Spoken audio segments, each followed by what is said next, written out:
giving up no river that belongs to we. Not one blue sake, not one rice grain, not one caress, not a blade of grass. This land is all I know. We gonna make it somehow. We will bend like a bow and never break. Our fathers came here and they lived and died here, and we ain't moving nowhere. Big mistake, 'cause we ain't giving up no mountain, we ain't giving up no tree, we ain't giving up no river that belongs to we. Not one blue sake, not one rice grain, not one caress, not a blade of grass. We love the open country of the Rebuttal and the Essequibo, the time on night. Though we may criticize it, this is our home, we love it, and we need to keep it. We have that right. So we ain't giving up no mountain, we ain't giving up no tree, we ain't giving up no river that belongs to we. Not one blue sake, not one rice grain, not one caress, not a blade of grass. So we ain't giving up no mountains, we ain't giving up no tree, we ain't giving up no river that belongs to we. Not one blue sake, not one rice grain, not one caress, not a blade of grass.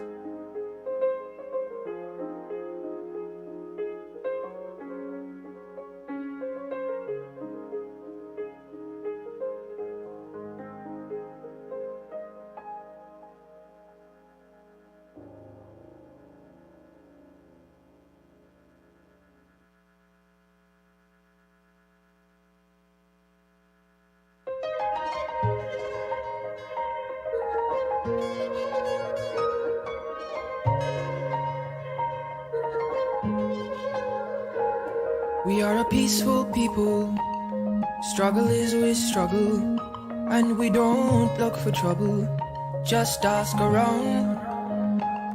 But when outside faces from foreign places talk about taking over, we ain't backing down. We ain't giving up no mountains, we ain't giving up no tree, we ain't giving up no river that belongs to we. Not one blue sake, not one rice grain, not one caress, not a blade of grass. This land is all I know. We gonna make it somehow. We will bend like a bow and never break. Our fathers came here and they lived and died here, and we ain't moving nowhere. Big mistake, 'cause we ain't giving up no mountain, we ain't giving up no tree, we ain't giving up no river that belongs to we. Not one blue sake, not one rice grain, not one caress, not a blade of grass. We love the open country of the Rebuttal and the Essequibo, the time on night. Though we may criticize it, this is our home, we love it, and we need to keep it. We have that right. So we ain't giving up no mountain, we ain't giving up no tree, we ain't giving up no river that belongs to we. Not one blue sake, not one rice grain, not one caress, not a blade of grass. So we ain't giving up no mountains, we ain't giving up no tree, we ain't giving up no river that belongs to we. Not one blue sake, not one rice grain, not one caress, not a blade of grass.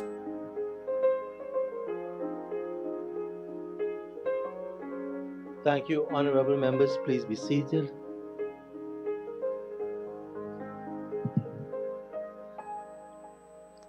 Honorable members, I do not have a speaking list or speakers list, but I know from indications we could have as many as 6 more speakers on this motion. Also, those who want to speak could press your button or stand. We are a And if I peaceful have more than people. one person standing Struggle who is with catches my eyes struggle, first, and we as don't according look to for the standing trouble. orders, Just I ask will give around. the floor to. But We when just had outside the faces honorable member, Mr. from Mahipal, foreign places talk and about taking over, I await we an ain't backing indication. down. The honorable member, We ain't Mr. giving up no Dakin. mountains, we ain't giving up no tree. Thank you very much, Mr. Speaker. Mr. Speaker, I rise to support the motion to amend the standing order as it relates to a quorum at the PAC, the Public Accounts Committee. Mr. Speaker, like Member Mahipal, I also sit on that committee.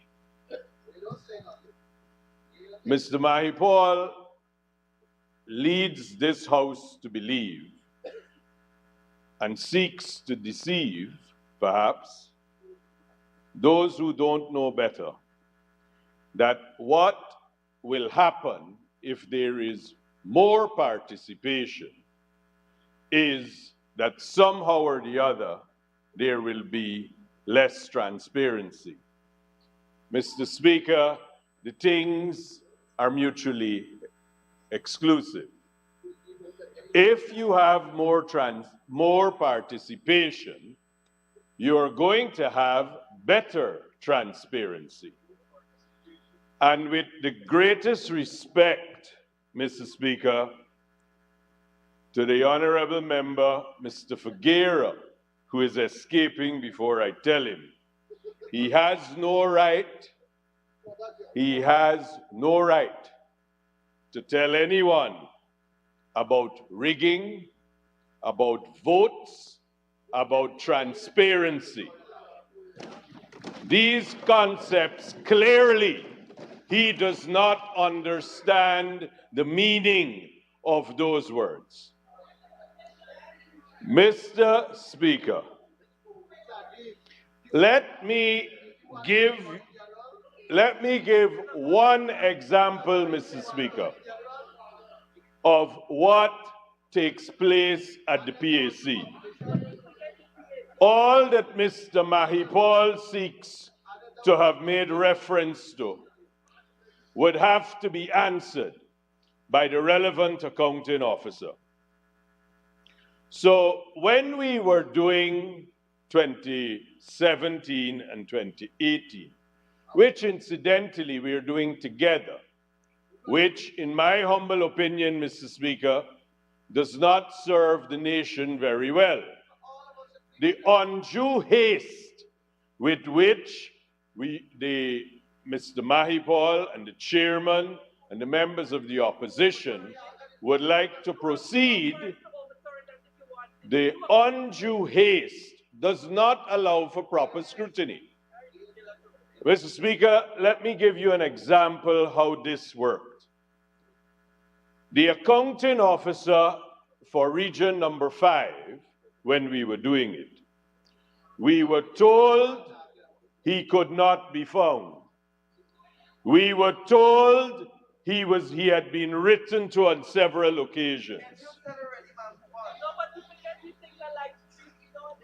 Now, we were told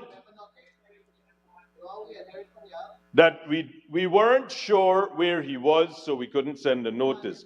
This was the second iteration of what happened. We were told essentially that he was here, he was not there, and he was overseas somewhere. So we couldn't have him come and answer. One of the major issues to be addressed was 18 contracts being awarded on an emergency basis in Region 5 to one single contractor. 18, Mr. Speaker. And the accounting officer was apparently everywhere except where we knew where he could be found. As it turns out, regrettably, there was a funeral in January in Linden. Attending that funeral, among others, was the Honorable Member, Mr. Figuera. Mr. Figuera is a fan of Facebook, and he took pictures with everyone there, including Mr. Morrison, and Mr. Morrison, who we can't find at the PAC, appeared. Honorable Member, I prefer you not use a name, but continue how you started, the Honorable. Mr. Speaker, I respect your direction, but who was the REO of Region 5 and the accounting officer to come, the world knows. So as it stands, Mr. Speaker, I respect your guidance, but the gentleman who could not be found appeared. We now have to go through a process, Mr. Speaker. The paragraphs under scrutiny have to be open. We have to recall those people from Region 5 because we could now ask questions of he who should answer, and the process must go forward. So after being told again he couldn't found, he appeared magically. He appeared last Monday. So he was asked, Mr. Speaker, about 18 emergency contracts. He said it was an emergency in preparation of the Christmas rains that were expected on the 23rd of December. But the gentleman, being of CFAR capability, awarded these contracts in September when he anticipated emergency works would be required in December. Bearing in mind, under the guidance, between September and November, he would have had enough time to engage in a process of tendering, selective or otherwise, and he may have been able to avoid this foretold and anticipated emergency. Now, Mr. Speaker, what happens at PAC is that we have to scrutinize a report. Scrutinizing that report is fairly involved. I know that Member Mahipal would like to say that the people do not want to go or we will have less. But Mr. Speaker, when we ask questions, as would happen at the PAC, the persons who are responding often ask for time to give an answer, time to find the information. But that means now what they say is we will give you in writing, which, Mr. Speaker, respectfully means nothing. Because you can offer or you can obtain no scrutiny. They give you an answer, you got to take it. Now, what is wrong, Mr. Speaker, with us doing the people's work in a deliberate way? Now, what happens if we also include more persons? What happened that caused this and precipitated this, Mr. Speaker? The nation has a right to know. There was an issue about payments to be made to the former members of the PPC.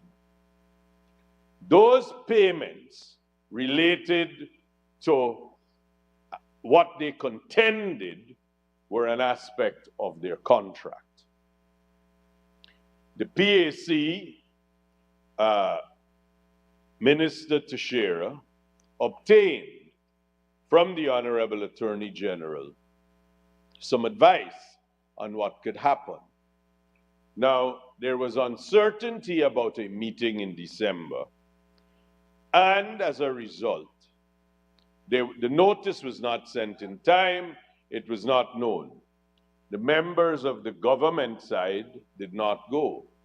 At that meeting, a decision was taken about the payment, which respectfully, Mr. Speaker, is contrary to law. Now, advice was sought from the legal officer to the government. Mr. Member Mahipal has a view that is very detailed, which he adumbrated at the PAC. He, being the expert in law, declared all of these things to be perfectly lawful, as he has proclaimed about the majority of 65 and the simple mathematics. But we let that go because he's allowed to his contribution. As non-sequitur and perhaps as incapable of comprehension in law as it is, Mr. Speaker, we ignored, however, the advice of a gentleman who is the Attorney General of this country. Now, Mr. Speaker, what transpired on that day was a travesty, because the PAC proceeded to do an illegality. Not only did they do that, Mr. Speaker, they relied on the advice of one of the technical officers to the PAC, who himself was a former member of the PPC, which means he had an interest to serve. He did not declare the interest to serve, Mr. Mahipal, because the agreement, the opinion, was to his liking. He agreed with it. That happened. When we have to look, Mr. Speaker, about expenditure, when we have to take decisions, what is wrong, Mr. Speaker, with having both sides present for a quorum? Now, Mr. Speaker, the history of the PAC is useful. The PAC, as Minister Teixeira said earlier, the PAC is unique in that the opposition has the right to be the chairman of this committee. The chairman of the committee, he guides the process. We all know how a chairman works.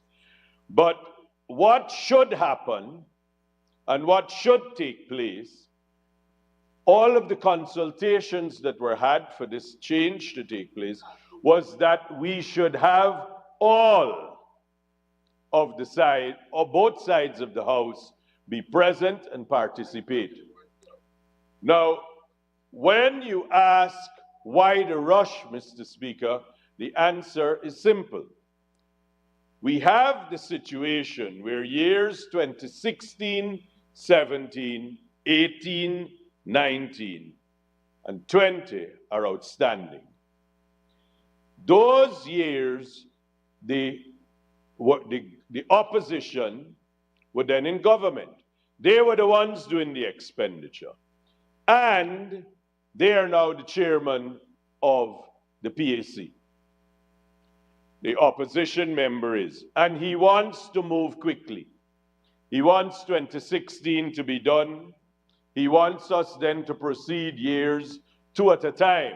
2017 and 18 are being done now. With the undue haste, Mr. Speaker, we lose the opportunity to scrutinize. But it is clear the opposition does not want scrutiny. So move quickly, gloss over everything, and then we get to the end. Now, Mr. Speaker,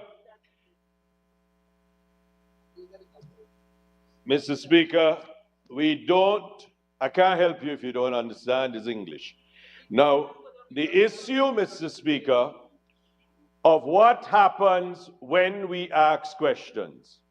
We discovered in 2016, Mr. Speaker, when we asked questions, that there were two scales valued more than $500,000 US, that there was a contract signed for that before an award was made. The payment took place simultaneously in full to a company in Jamaica. The scales to this day, Mr. Speaker, have not been received. To this day. When Member Mahipal speaks so confidently that the scales are at Laparkan, I am wondering how he knows, and why didn't he, when he was in government, deliver it to the government? Laparkan is no arm of the government. So then we have no scales. Now that is one instance. The next thing we learned at PAC, Mr. Speaker, is that $500 million was spent to build Durban Park. No, 500 million was spent, 2016. 500 million was spent. We can't account for any of it. We don't know where it is. We weren't satisfied with that, Mr. Speaker. Having spent 500 million, for which there was no paperwork except the check, we were unsatisfied. The opposition, they were in government, and they were unsatisfied with that. So you know what they did? They spent 500 million more.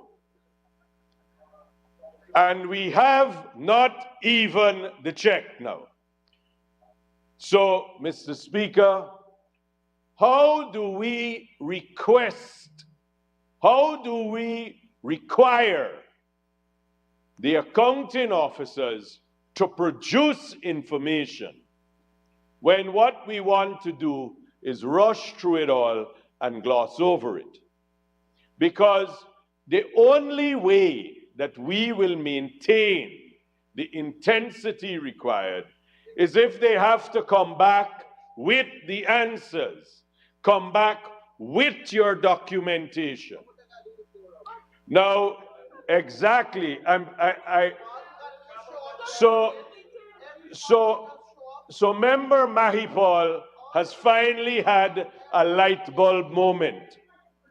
He has finally realized that with the amount of work that has to be covered, it is best done if we have both sides there, and if we have no decision possible unless both sides are there. Now,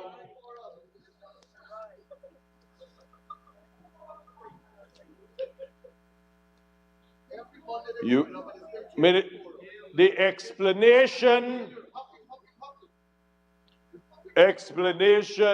Mr. Speaker, is that we should have inclusivity.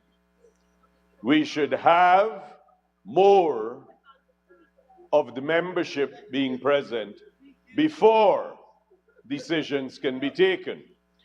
Now, Mr. Speaker, before we get to the number of incidents involved, Mr. Speaker, it is useful. I know Member Mahipal is reluctant to read and comprehend. But it would be useful if he would appreciate that. No, he's reluctant. He has the ability. He wouldn't use it. Now, Mr. Speaker, forgive me, but, Mr. Speaker, what is being sought in this amendment brings it in line, Mr. Speaker, with other committees that are in existence, other parliamentary committees that do their work, other parliamentary committees that are expected to discharge functions. What it requires, Mr. Speaker, is as it presently stands, either side can constitute a quorum, but of course the chairman would have to be there. So you can have 3 members of either side. What this asks is that there must be at least 2 from either side of the house. This is the scrutiny of the people's money. This is the scrutiny that everyone is entitled to. Now, we have to appreciate, Mr. Speaker, that the 2 things go hand in hand. The members asking the questions and the responsible officers responding to them. Now, to get the response, you need to give time and not close the paragraphs and not finish the questioning of the agency. Now, with a quorum being required, it means, Mr. Speaker, that those things could not easily happen any longer. Now, what happens to move the process forward, Mr. Speaker? Minister Teixeira is including more inclusivity and more participation. Mr. Speaker, that can only augur well for the PAC discharging its function. Now, we could all read the Auditor General's report, but how do we get to the gravamen of what the concerns are? Auditor General reports would usually say that contracts are not being managed properly. Would usually say that there's no payout that should have been. Overpayments are a chronic problem, it seems. But it is only when you ask the questions about who is responsible for it, what information they had present, what the reasons why they made those decisions, can you ascertain in a scrutiny of the report what actually happened and what were the consequences? There are many instances, Mr. Speaker, where that opportunity is lost because of the undue haste with which we are proceeding. Now, it is hoped, the nation hopes, that what we do is do a thorough job. The quorum, meaning how many people must be present so that you can work, is important. You can't have either all government members there working or all opposition members. Your Honor, that doesn't work. Mr. Speaker, that doesn't work for transparency. Transparency means that both sides must be there. Transparency requires. Mr. Mahipal, I do show up. I don't ask useless questions and give commentary, but I show up. So Mr. Speaker, we look at some of the things that PAC has been dealing with. They don't want to hear about the drugs bond in Sussex Street. They don't want to hear that a year's rent was paid in advance. They don't want to hear that at the time the contract was signed, the property was not owned by the man who was the landlord in that contract. That the advance matches the amount that had to be paid for the property. They don't want to hear that, but But, Mr. Speaker, that is how, when you scrutinize the reports and you ask for the documents, you are able to identify. Mr. Speaker, St. Rose's High School in 2018, $53 million was paid to a contractor. When we look at what has happened, we all know nothing has happened since 2018. Not a single thing. The Auditor General declares the site to have been, quote unquote, abandoned, and it appears as if no work has ever been done here. Now, Mr. Speaker, we don't want to hear on an examination of the Ministry of Health. We don't want to hear that $1.9 billion of the taxpayers' money was spent, and the Auditor General is unable to say anything about the expenditure because there is no value attached to what was received.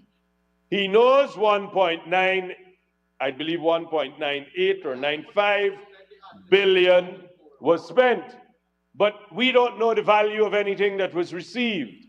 The Auditor General cannot account for that. So how do we get to the bottom of it, Mr. Speaker? We have to ask the responsible officer for the records. Who was paid? How much was paid? We have to go through that process. We don't want to hear, Mr. Speaker, we don't want to hear, Mr. Speaker, about companies that are supposedly bidding in emergency situations for construction of buildings. Buildings, office buildings, regional office buildings are built in an emergency situation in periods that take 18 months. Mr. Speaker, there is no way the English language intended the word emergency to be used in those circumstances. We don't want to hear, Mr. Speaker, about vehicles that cost $8 million to buy and cost $10 million a year to service. We don't want to hear about that. So when these things come up, Mr. Speaker, we see a report. We have nothing else but the Auditor General's report. We need to get the documents that relate to it. Now, Member Mahipal wanted to cite what he said was in the 2020 report. That report, Mr. Speaker, has not had the opportunity of having the relevant officers explain what has happened. And that is 1 year. Mr. Speaker, they are recurring matters from 2016, still a problem in 2017, still a problem in 2018, 2019, 2020, all the way through, Mr. Speaker, they're not being corrected. Mr. Speaker, the people of Guyana deserve better scrutiny. The people of Guyana deserve that both sides must be involved. The people of Guyana cannot afford a situation where the PAC committed an illegality. In the absence of the government members, a vote that was done that is contrary to law, Mr. Speaker, that cannot be allowed to continue. The occurrence of it on one occasion is too many. And it appears, respectfully, Mr. Speaker, that as long as the government members are not present, the opposition knows how to do illegalities. It is a fair inference. It happened on one occasion, and they did it on one occasion. A fair inference, I dare say. Mr. Speaker, I wouldn't say the next line I was going to say. I see you poised. But, Mr. Speaker, we get to the... Honorable member, that is a problem with people anticipating. I was pointing because I was about to say, for you to continue, you will need an extension. Mr. Speaker, I'd like to ask for the honourable member to have 5 more minutes to conclude. Thank you. Thank you, honorable member. You may continue to conclude. Mr. Speaker, my profound apologies and thank you for the extra time.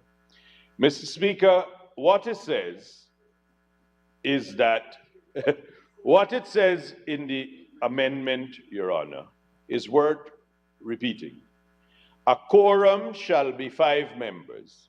There are 9 in total, 5 government, 4 opposition. A quorum shall be 5 members, 2 representing the government and 2 representing the opposition.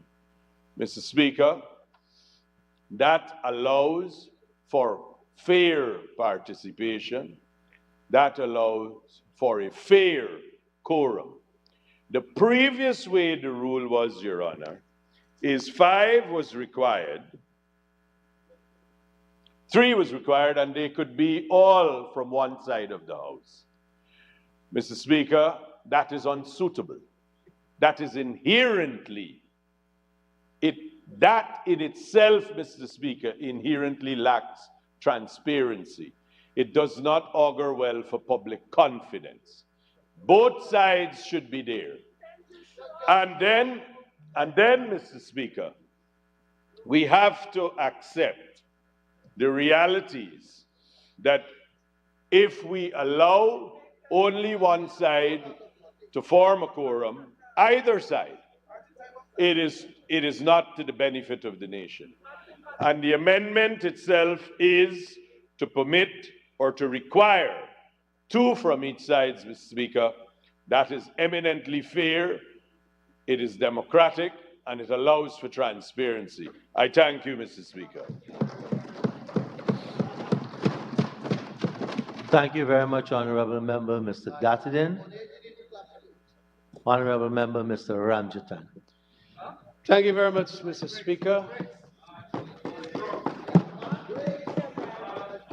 And I want, of course, immediately to congratulate our new leader of the opposition, and Balder Lawrence, honorable member, back on stream. I want to also commend, from the stats that I heard as to attendance, Ganesh and Jureta for being 100% present. Honorable members being 100% present at the Public Accounts Committee. It does appear that from some of the speakers on the other side, severe blackout moments are occurring in relation to their arguments on this issue. It is rather elusive moments because the entire nature and context of what is called Public Accounts Committee is not understood and comprehended by them at all. Mr. Speaker, you would know, you being a parliamentarian for years, that the Public Accounts Committee is a committee that is sui generis and is unique. And the axis upon which its pivot rests is also to be advantageous to the opposition, whosoever the opposition will be.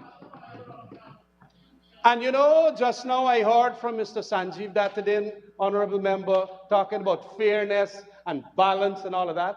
And when we were asking the Natural Resource Fund just to name one member that will scrutinize the committee there, they didn't want to do that. But here it is, we have Public Accounts Committee, which is to ensure the scrutiny of expenditures by the government of the day, now being literally made de minimis in the context of this amendment that could be abused. And it is not true for anybody to say that they are going to get more balance with their 2 members being compulsory and mandatory there before a meeting could be called. Their 2 members or their 5 members could be there, and they could scrutinize too. Just that is why, Mr. Speaker, you would know that we expanded participation from 7 to 9 members. The coalition administration extended it 9 members, so you can have 4 and 5. And to that extent, the whole concept of participation, Mr. Speaker, the more concept of participation is to have a certain set of numbers. And the numbers include 5 or 4, 5 depending on when you are in government. And this has been a time-tested proposition for the PAC. Since 1963, it was there. And also, it was for purposes of that reason that the unique characteristic of it was that the chairperson must be from the opposition. But we had what is called the commencement of a process to derail the guardrails when they said, and came by motion here, that if we have no confidence in the chairperson must go. And that is how they ousted that which the opposition, who the opposition wanted, they ousted.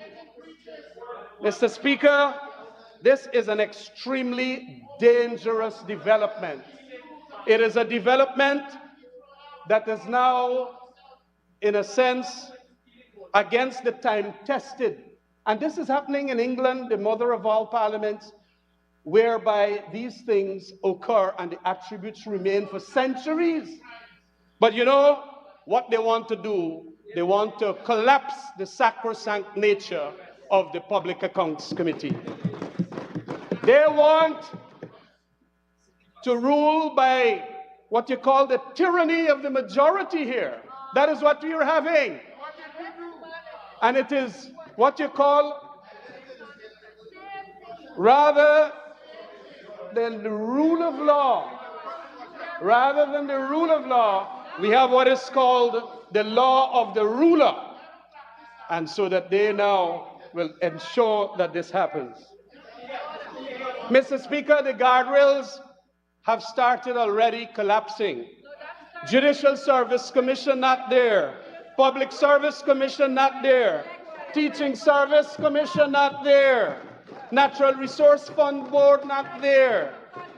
Oh, Local Content Secretariat not there. Petroleum Commission not there. Integrity Commission. Almost 2 years. Oh yes, you could cuss us down. A portion of our administration, we did not do it. But you promised that you're going to correct it. And you know, Mr. Speaker, they have not. Mr. Speaker, I wish to state this a little history. We had a robust parliamentary reform process. It started around 2002 and it rose up to 2006, where we have Sir Michael Davies, Pinder, Bradford, and all those other persons that were created via consultancies to write in to our standing orders what should be recommendations. You know, we agreed on this 3-person as the quorum. Not only because it was time tested since 1963, but also because we had rationalizations for it. I sent to you, Mr. Speaker, a copy of why that was so. And we had a World Bank official that had come to Guyana called Staphenhurst. I remember him being invited by then President Jagdeo. And we also had another person by the name who was doing some research for Mr. Sir Michael Davies. His name is McGee, writing on the budgetary process. And they were talking why it is that it is necessary to have this process of a quorum. And this was one of the arguments. I've sent it to you. Since small PSCs are also believed to be less likely to work effectively because of their size, obviously. And that is why it went up to 9. A small PSC may be confronted with a variety of problems. Its members may have too many other committee duties and may not devote sufficient attention to their PSC work. Its members may have commitment that prevent them from attending committee meetings and preventing the PSC from reaching the quorum,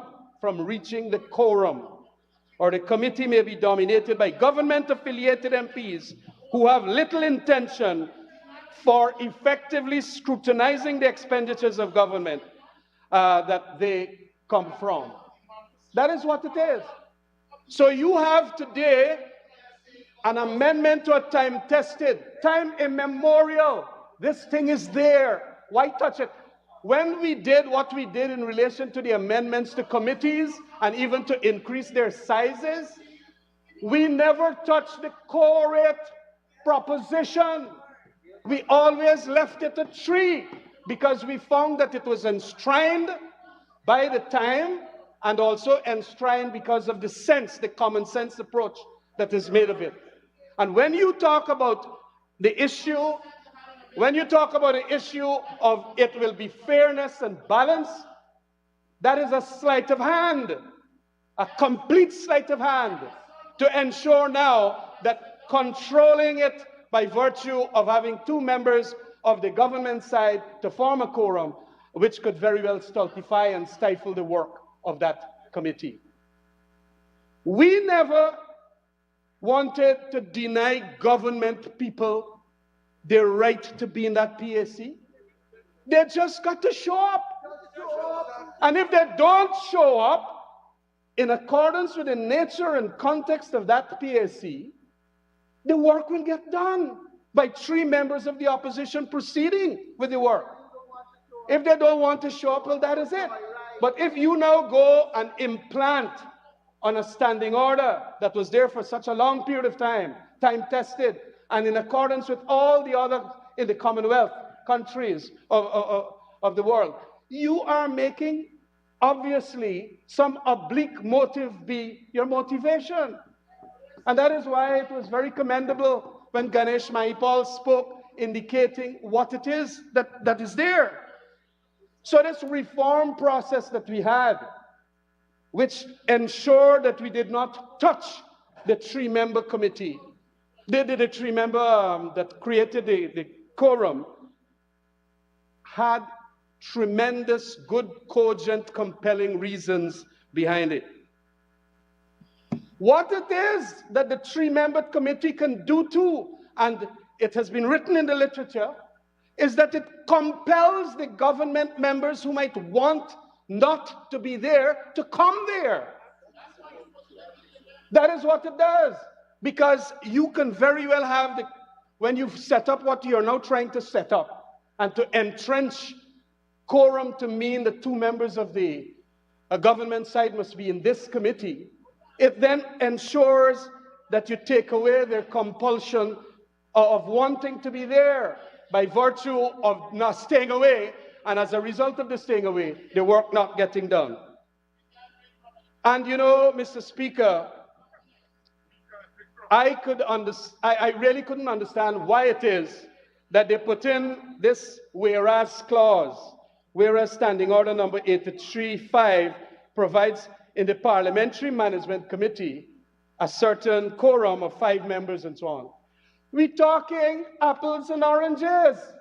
The Parliamentary Management Committee is a totally different kettle of fish from the Public Accounts Committee. And to that extent, then, to put this as a red herring and a non sequitur, to argue the case for their resolve clause is but a sleight of hand, a blackout moment for those who purport to talk about democracy but knows nothing about its institutional aspect.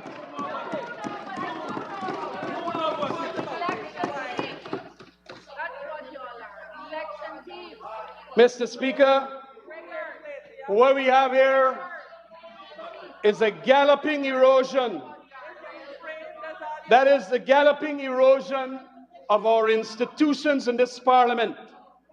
It is a rolling back of the enshrining and the entrenchment of the Public Accounts Committee to do its work, and especially in the context of Guyana now having so much more money as a result of that production agreement in petroleum that we signed on. They are going to now want to do away with the scrutiny that can come by virtue of the stifling and stultifying of the work of that committee. Mr. Speaker, could they really explain that whereas clause? Because Parliamentary Management Committee is a committee, unlike the PAC, in the sense that it tries to build consensus in relation to how Parliament will be run.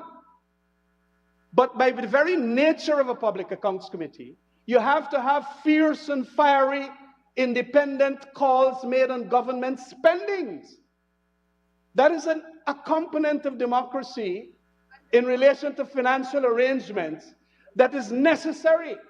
And so it does not have to have a 2-1-2 and a chairman. You go there, all the other committees have that. But they're trying to hoodwink. That is a wrong word, I understand.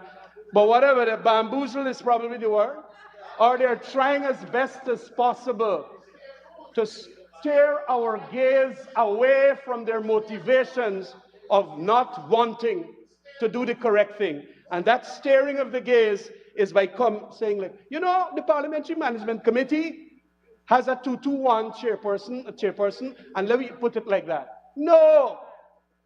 Just like how the analogy, I think of it because I was in the criminal bar for many years, and it is the nature of why there is something called the presumption of innocence of accused people.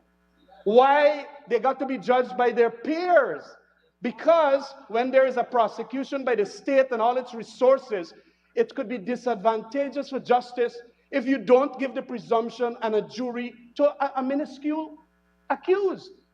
Similarly here, the analogy has got to be understood in that context, that the axis upon which Public Accounts committees all over the world is driven by the fact that the opposition of the day must have that advantage.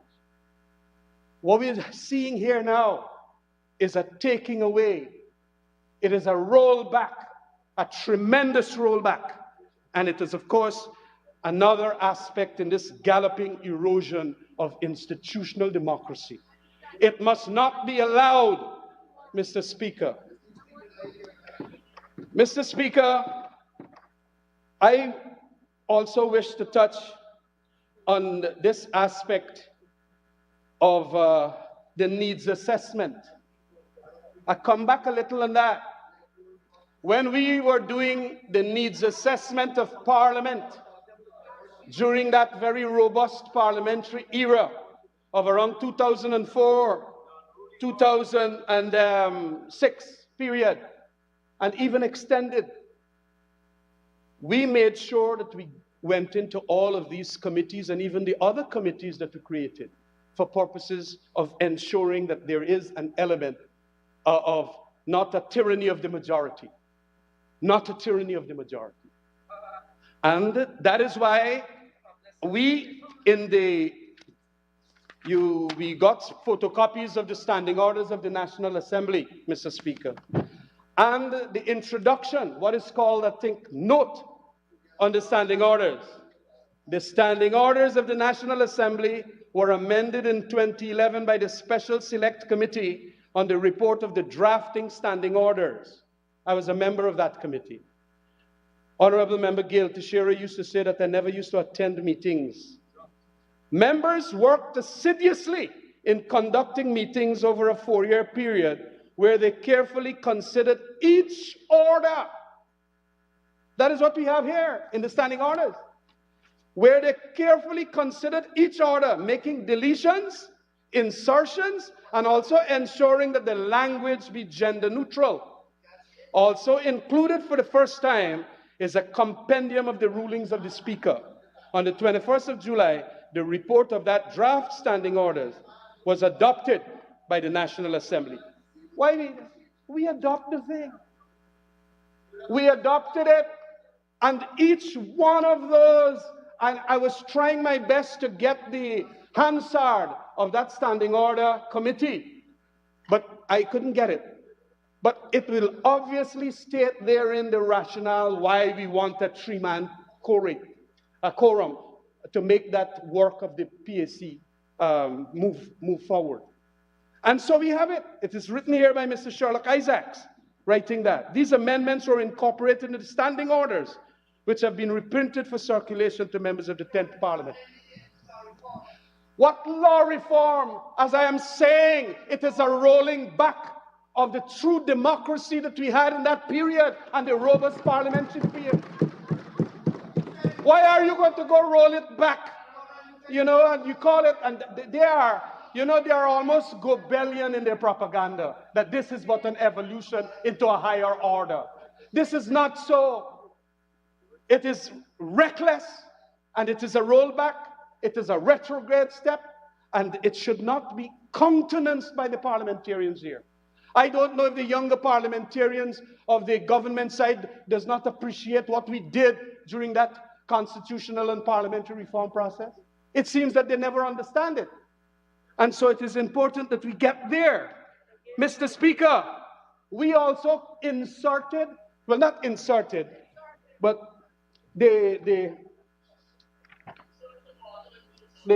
inserted what is called the Standing Orders Committee in Standing Order 89. There shall be a committee to be known as the Standing Orders Committee, to consist of the Speaker as chairperson, and not less than 6 nor more than 10 members to be nominated by the Committee of Selection as soon as may be after the beginning of each session.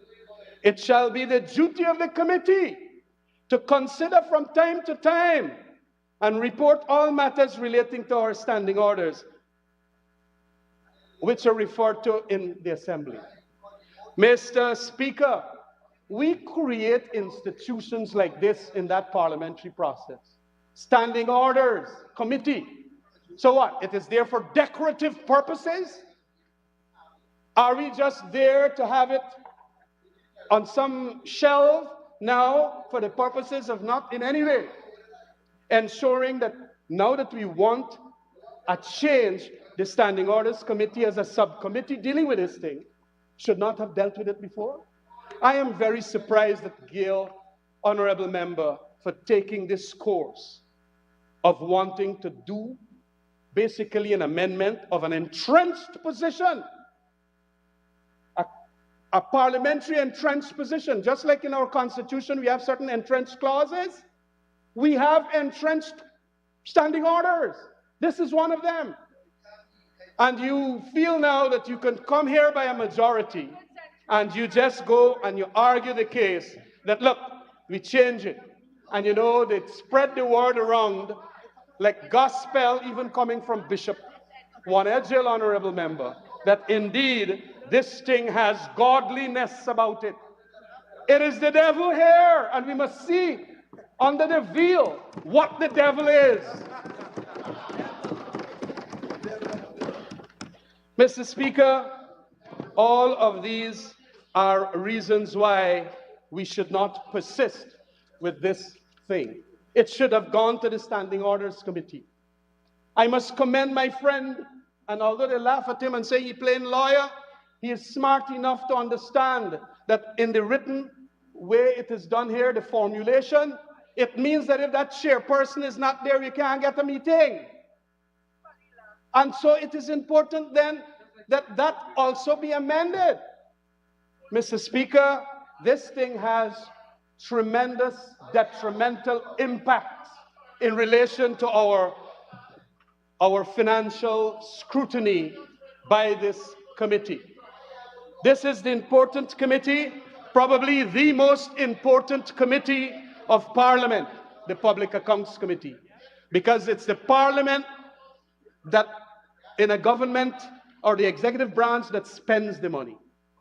It is an opposition branch, as it were, to ensure that it is scrutinized properly. And though you can have 5 members being on their side in that committee, the whole tenor, the whole context of why it is needed is for that access to give the balance to the opposition side. What we are doing here is making de minimis. It should not be supported. This is but a dastardly development of our financial affairs in our parliament. Thank you very much, Mr. Speaker.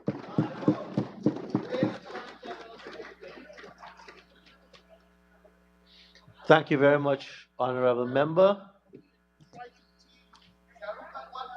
Our next speaker is the Honorable Member, Mr.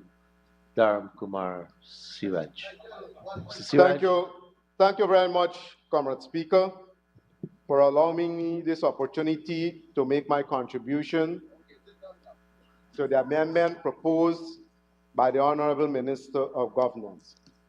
Mr. Speaker, I find it almost laughable that the Honorable Member, Mr. Ramjatan, would stand there and with a straight face talk about the tyranny of majority. It would seem as if the honorable gentleman is suffering from selective amnesia, when in the period under the Ramatar administration, he, among other honorable members, would proudly stand up in the National Assembly and use the tyranny of one to cut, as they see, and to cut major transformational projects that were designed to improve the life of Guyanese people. To cut with that tyranny of one and to use it to do horse trading. That if I don't get this, you are not going to get that. Threatening the Donald Ramatar administration at every corner to bring it down if they don't get their way. And now the honorable gentleman, Mr. Speaker, stands up there now and speak about the tyranny of the majority, as if we on this side invented that.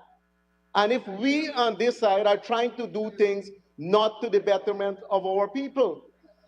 Mr. Speaker, he said they had increased the numbers of the Public Accounts Committee from 7 to 9 in a laudable way. And then in the next sentence, tried to knock down us moving the quorum from 3 to 5. If it is right and if it was correct to move it from 7 to 9, why is it wrong to move it now from 3 to 5? If the same logics apply. So, Mr. Speaker, when we cut the Amelia's Falls Hydro Project, the specialty hospital, today, the gentleman speaks about blackout in a figurative way. Blackout would have been a thing of the past. The high cost of energy would have been a thing of the past. And Mr. Speaker, what is more important to note, that that would have happened under the APNU AFC government if they had proceeded with the Amelia Falls hydroelectric project. And they probably would have been in government up to now with low electricity rate and specialty hospital, just to name a two. The former Prime Minister used to take a lot of pride in demonstrating in the National Assembly. It wasn't a hatchet, it was a scissors. Well, in 2020, Mr. Speaker, the people of Guyana wielded the biggest scissors and cut them out of the government. Knock them out completely.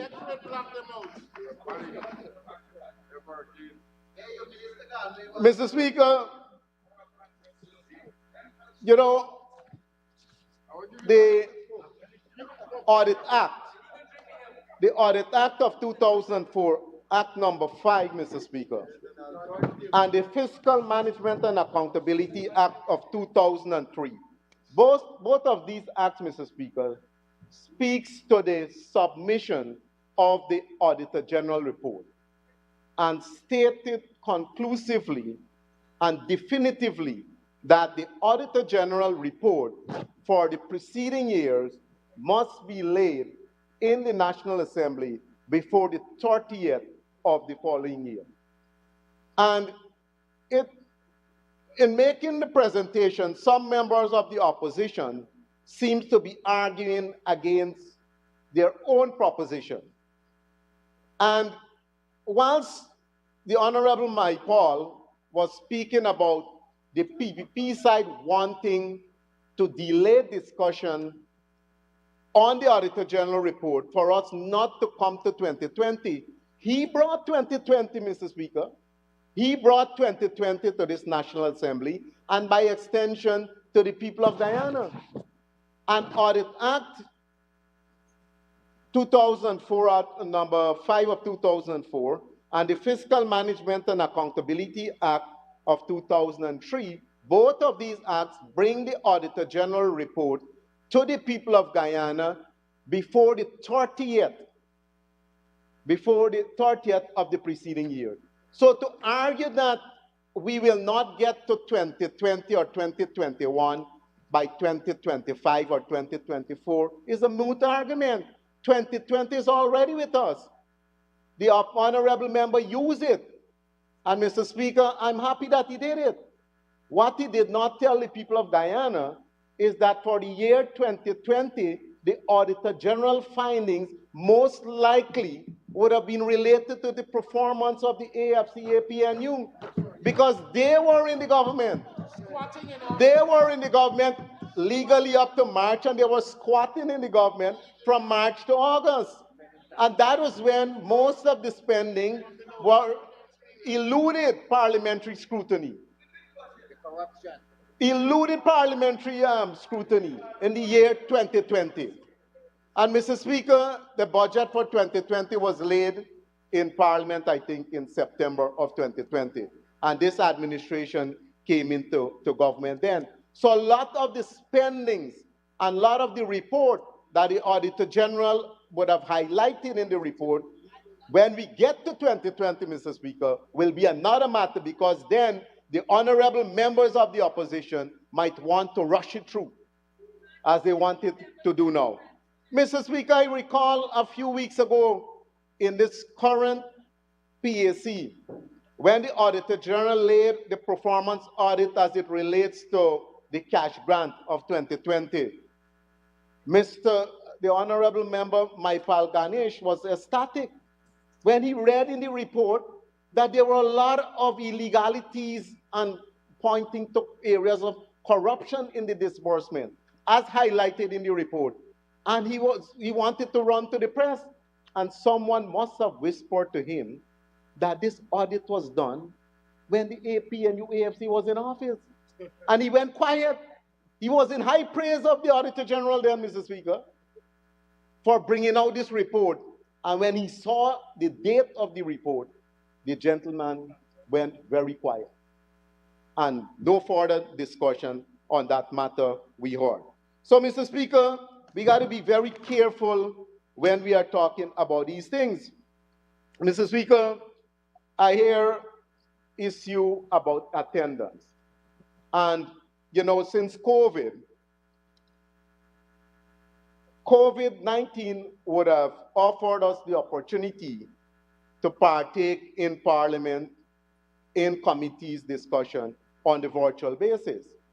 So the physical presence of a member is not testimony to whether he's in attendance or not. And whilst the honorable member, Mr. Ramjatan, would have spoken about 100% attendance of honorable member Ganesh and Finance, which is of course laudable, the attendance of the other members were not far behind, though they might not have been there physically, but they were attending to these sittings of the Public Accounts Committee on the virtual platform.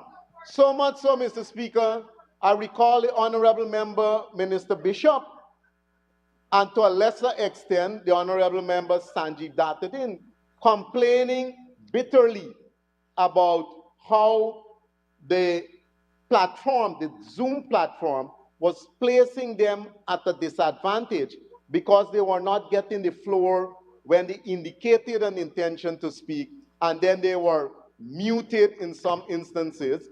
And in one instance, the Honorable Member, Minister of Public Works, he was taken off the meeting completely.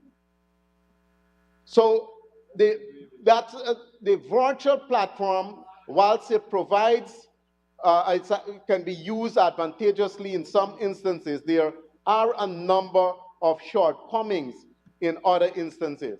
And Mr. Speaker, during the course of the examination of the Auditor General report, and there have been over the years a number of issues highlighted that leads to improper fiscal management, and in some cases, the Auditor General report would have pointed to corruption, not only negligence in terms of following proper financial management itself, but sometimes the downright distortion of the management of the rules and regulations that govern financial management so as to facilitate corruption in many instances. And even as we are currently examining the 2017-2018 report, I made mention, Mr. Speaker, in one instance where a motorcycle, a brand new motorcycle, was bought for $260,000, and in 1 year, $370,000 were spent in repairs. And in two other instances, for the same years, motorcycles bought brand new at $211,000, $260,000 were spent in repairs. I raised one issue with a bus, the David G bus, where in the course of 2 years, $10 million were spent only on repairs. $10 million were spent on repairs for the bus. And the accounting officer said, oh, we spent 10 to save 4. So I wonder, how is it that you can really practice prudent financial management when you're spending 10 to save 4? And that is why this country ended up like that, under the government of the APNU from that period 2015 to 2020. And during that period, 1964 to 1992, we know what happened. Because, first of all, Mr. Speaker, whilst we speak about 1963 and the Public Accounts Committee coming into place, we must also speak about the Auditor General during that period not being allowed to do audits of the books of Guyana during that period leading up to 1992. I think the gentleman, Anand Gulsaran, complained bitterly during that period of her not being allowed to do his work. And financial accountability for government would have received tremendous attention and mechanism being put in place to enhance scrutiny from that period 1992 to 2015. And now we're having enhanced scrutiny once again from this period 2020 to current. So, Mr. Speaker, we might want to speak about these things, but the record is there to show which administration was pushing for government scrutiny or scrutiny of government spending, and which administration would have made conscious effort to stymie the work of the Auditor General and not even presenting reports as the law would have required in a timely manner to the National Assembly. And that is why in that period in the 80s, no Auditor General report was ever laid into the Parliament. And that would have led to a breakdown in financial management and the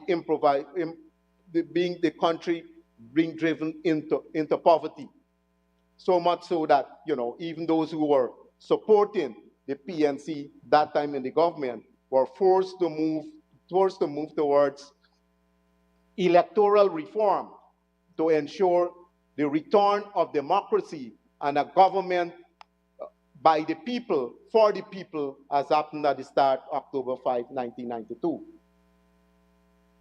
So, Mr. Speaker, we're currently at the period here now where we want to enhance scrutiny. We on this side of the House feels that enhanced scrutiny of government spending will create an opportunity for government to become more efficient in spending and accounting. And we believe on this side that if we are held accountable, we will be able to do better, and by doing better, we'll be able to find favor with the people of Guyana, election term after election term.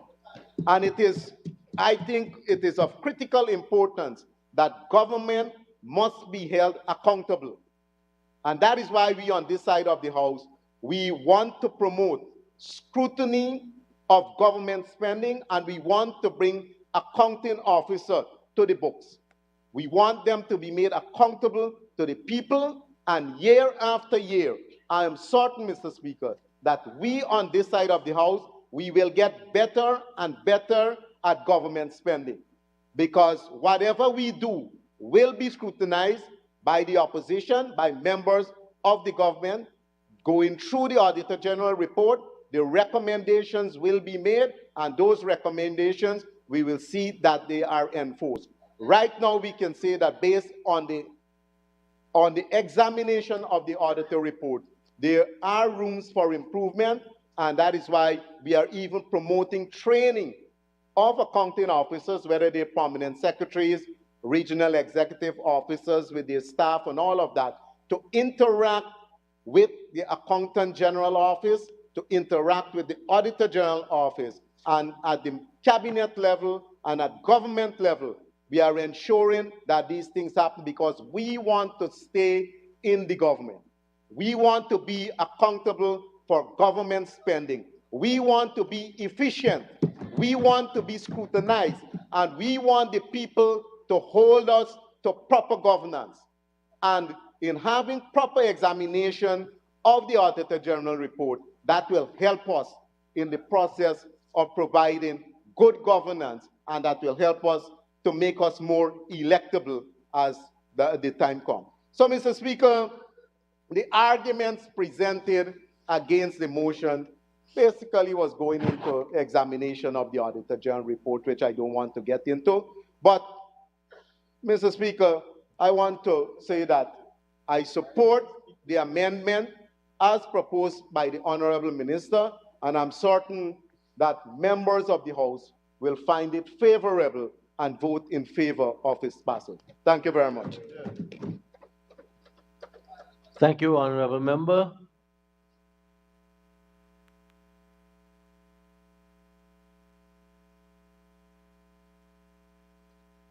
The Honorable Member, Ms. Walder Lawrence. Thank you, Mr. Speaker. Mr. Speaker, as I rise to add to the motion before the House, amendment of Standing Order number 82, Public Accounts Committee, under the hand of the Honorable Gail Teixeira. Allow me, Mr. Speaker, to thank all those persons who would have expressed sentiments of my return to the office. Thank you very much, of MP. Thank you very much. And let me say to you and to the nation at large that I am grateful that we do have a Rights of the Child Commission that protects our children. And secondly, Mr. Speaker, to let them know that I certainly will continue to work in the best interest of the people of Guyana and of my party. Mr. Speaker, having said that, I stand here to say to this House that today is not a good day for Public Accounts Committee of the Parliament of Guyana. And I said that having had the privilege of serving on that committee for over a decade and serving with persons, some whom are in this House today and some who would have left the House for other pastures. Mr. Speaker, I don't know why I'm having competition on the floor. I absolutely don't know. But let me just say, Mr. Speaker, that over the several years, we may not have started off on the Public Accounts Committee to operate in a bipartisan way. But we certainly did find our way. We found our way whereby, Mr. Speaker, we were able as a country to stand out, not only in this region, but across the Americas, as one of the parliaments with the best public accounts committee, which operated in a bipartisan manner. And so as I sit here, I read the motion, but then I heard the speakers before me, and I became a little confused as to what we were debating. Out of the many speakers today, I thought we were debating the Public Accounts Committee's report. And so it was two speakers on the other side who really tell us why we're here debating this motion.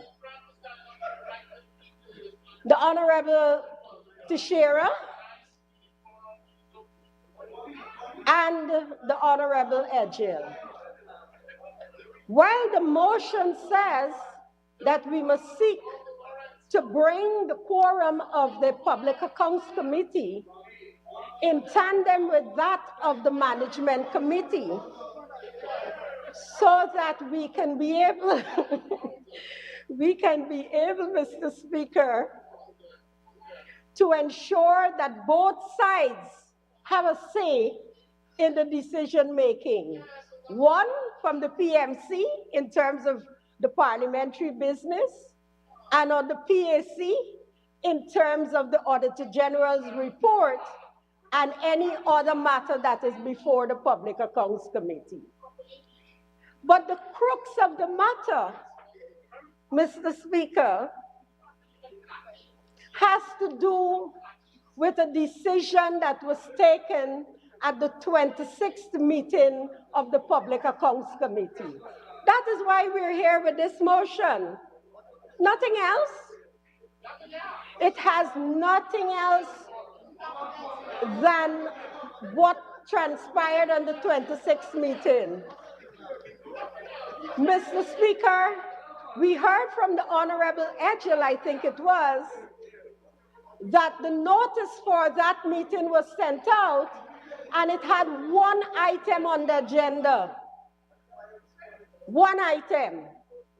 And that item was to discuss payment of gratuity to the persons who served on the Public Procurement Commission. Mr. Speaker,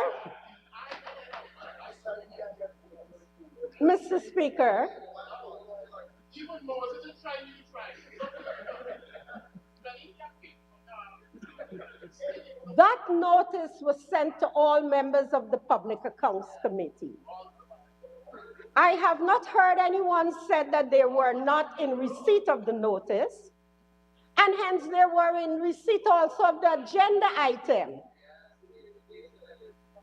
Mr. Speaker, allow me to go to the minutes of the 26th meeting.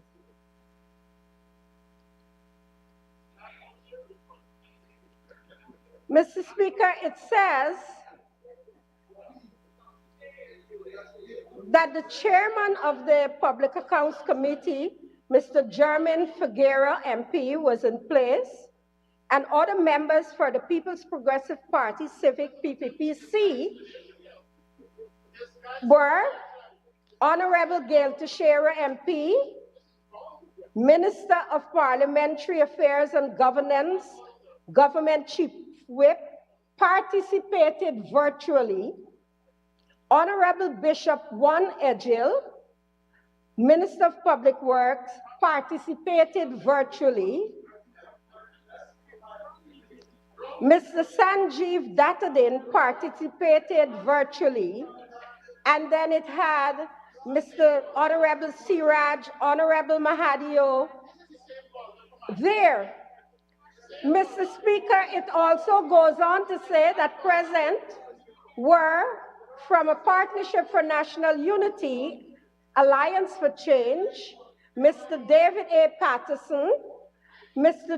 Doretta Fernandes, Mr. Ganesh Maipal, all honorable members.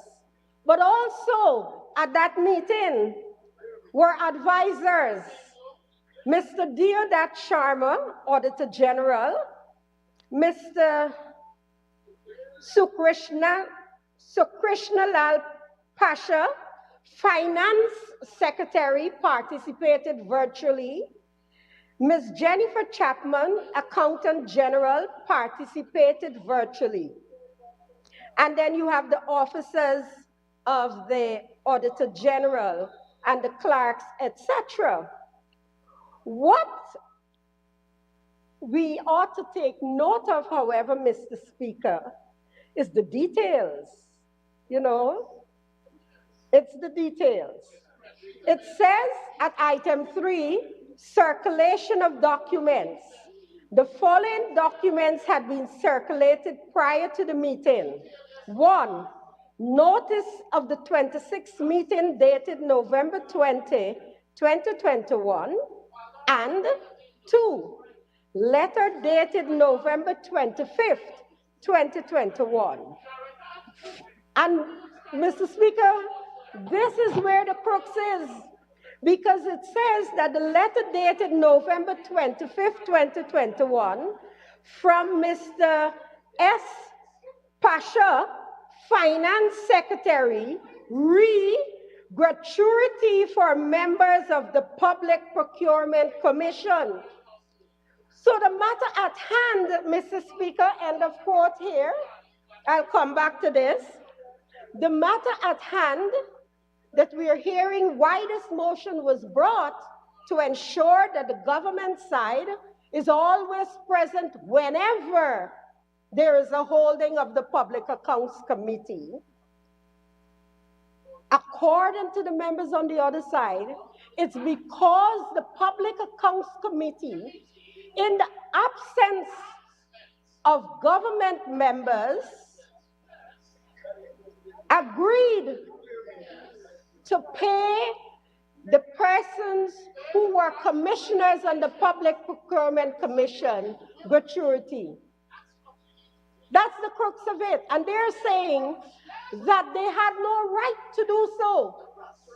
They had no right to do so because what they would have done is violated the Constitution, violated. I'm coming to it. I'm coming to it. Oh, I'm coming to it. I am coming to it, sir.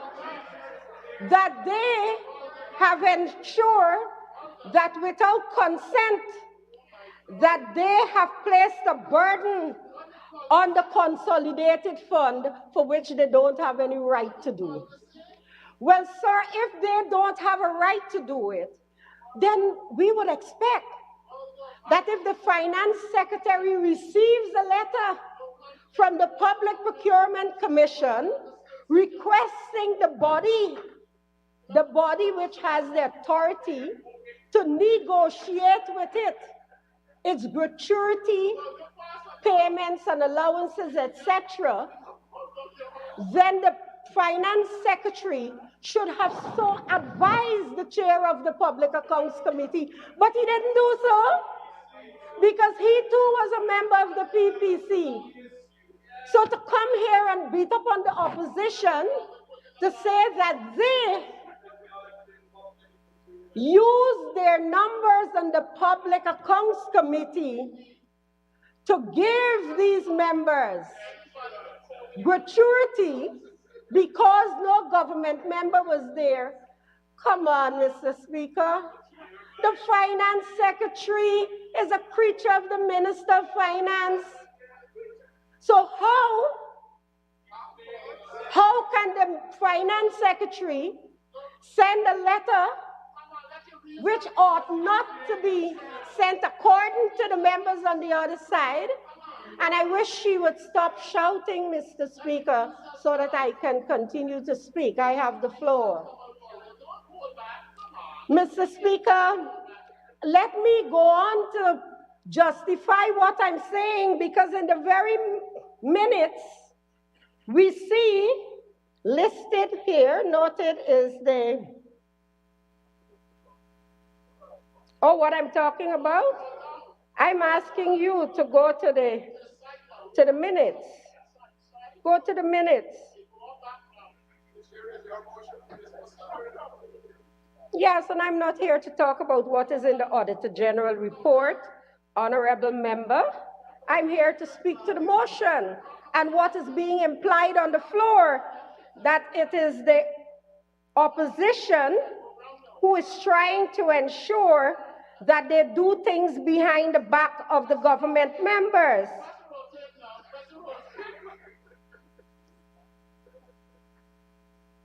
It is amazing what the parliament has turned to. It is truly amazing. It is amazing.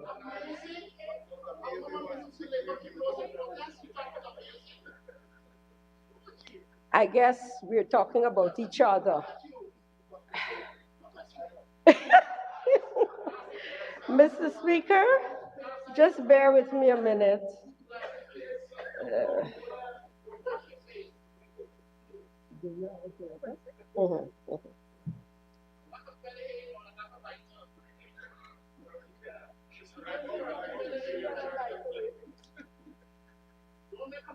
Mr. Speaker, may I quote item 5 of that said minute of the 26th? It reads, consideration of gratuity for members of the Public Procurement Commission. Para 5.1 states, a member stated that the PAC in the 11th Parliament discussed the scope of works for the Commission. Based on the discussions, contracts were prepared for the commissioners. The member opined that the committee might have underestimated the magnitude of the work, thereby omitting gratuity from the commissioner's contract.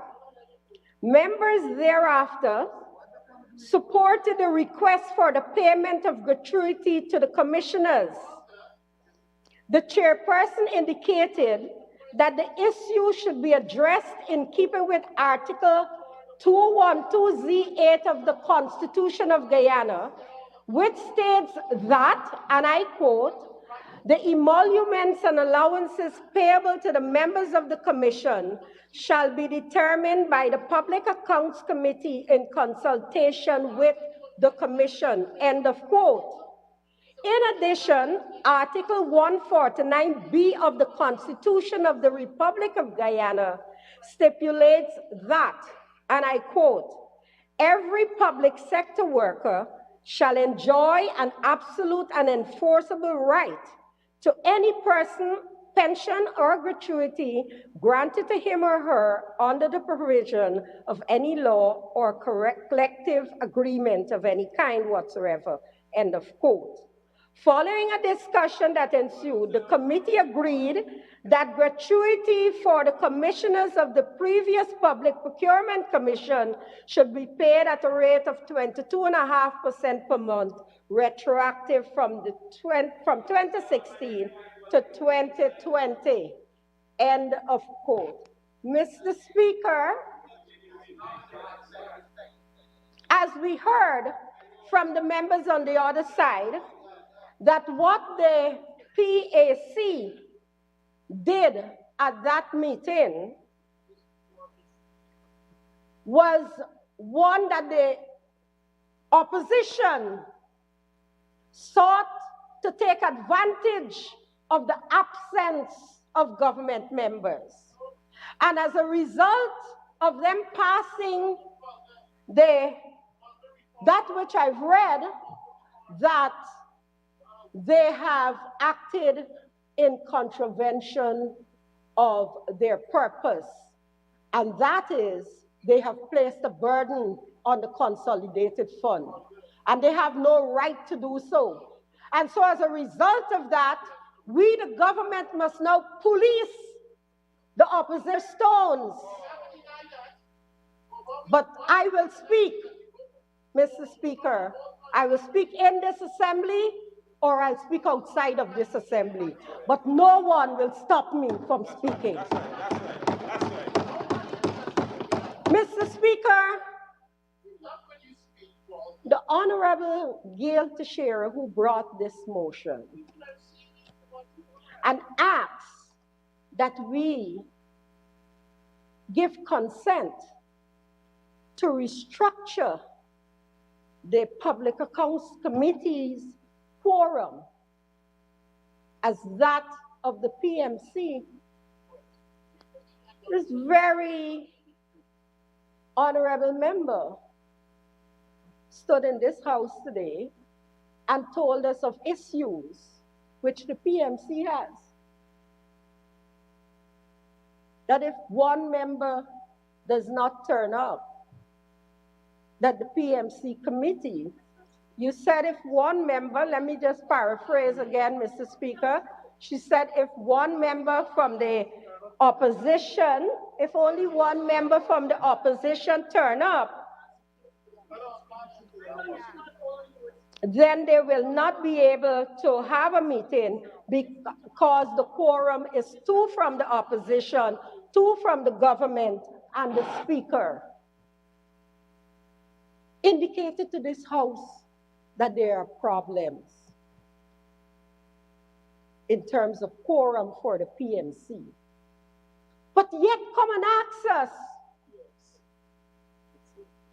to do the same thing to the PAC. And I find it quite alarming,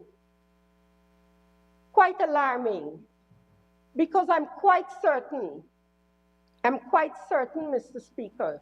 You see, the PAC committee, Mr. Speaker, it's a committee where we, all of us, whether you're in government or out of government, you get to sit and watch how the system can be manipulated, how the regulations can be abused, and the laws can be set aside. And then at the end of the day, the minister gets the blame. And so at the Public Accounts Committee, over the many years, those of us who sat there and recognized that, we understood that there's no sense this thing be a PPP and an opposition story or an opposition and an APNU AFC story. When we come to PAC, we have to put the country first. And we built on that. We built on that. Both sides of the house, we built on that, Mr. Speaker. And I have always been proud to be a member of the Public Accounts Committee of the Parliament of Guyana. And so, Mr. Speaker, I ask the honorable member, why are we here with this? Why could there not have been a discourse at the committee level? At the committee level. How can you now turn around and blame a decision made when that decision was made based on advice by the advisor to the committee. Mr. Speaker, there were several other meetings thereafter this meeting. And my question would beg, was this matter discussed? Was it brought up when the minutes were read at the next meeting? Why is it that we are here discussing one of the pillars of our parliament, where we should be adding more blocks to it and going higher instead of tearing down what was already built? Mr. Speaker, one day I will answer all of you. Not today, one day. No, you don't dictate to me. I am all woman. You don't dictate to this woman, not this woman, not this woman. Mr. Speaker, the work of the Public Accounts Committee to all of us, because we are a very young nation and we have much to do with the pillars which we should have in place to allow us to organize, execute, and scrutinize the work that we do, especially when we're spending taxpayers' money. We need to build on it, Mr. Speaker, not break it down. We need to improve on it, not fight among ourselves about that, because persons will use it against all of us in here, irrespective of where we sit. They will use it, Mr. Speaker. And so, what is it that we are going to achieve by ensuring that the Public Accounts Committee cannot sit unless there are members from the government side present? What we will achieve, Mr. Speaker? What will we achieve given the history of the PMC? Mr. Speaker, I cannot support this motion because it does not take our country forward. Rather, it takes it backward. Thank you, Mr. Speaker.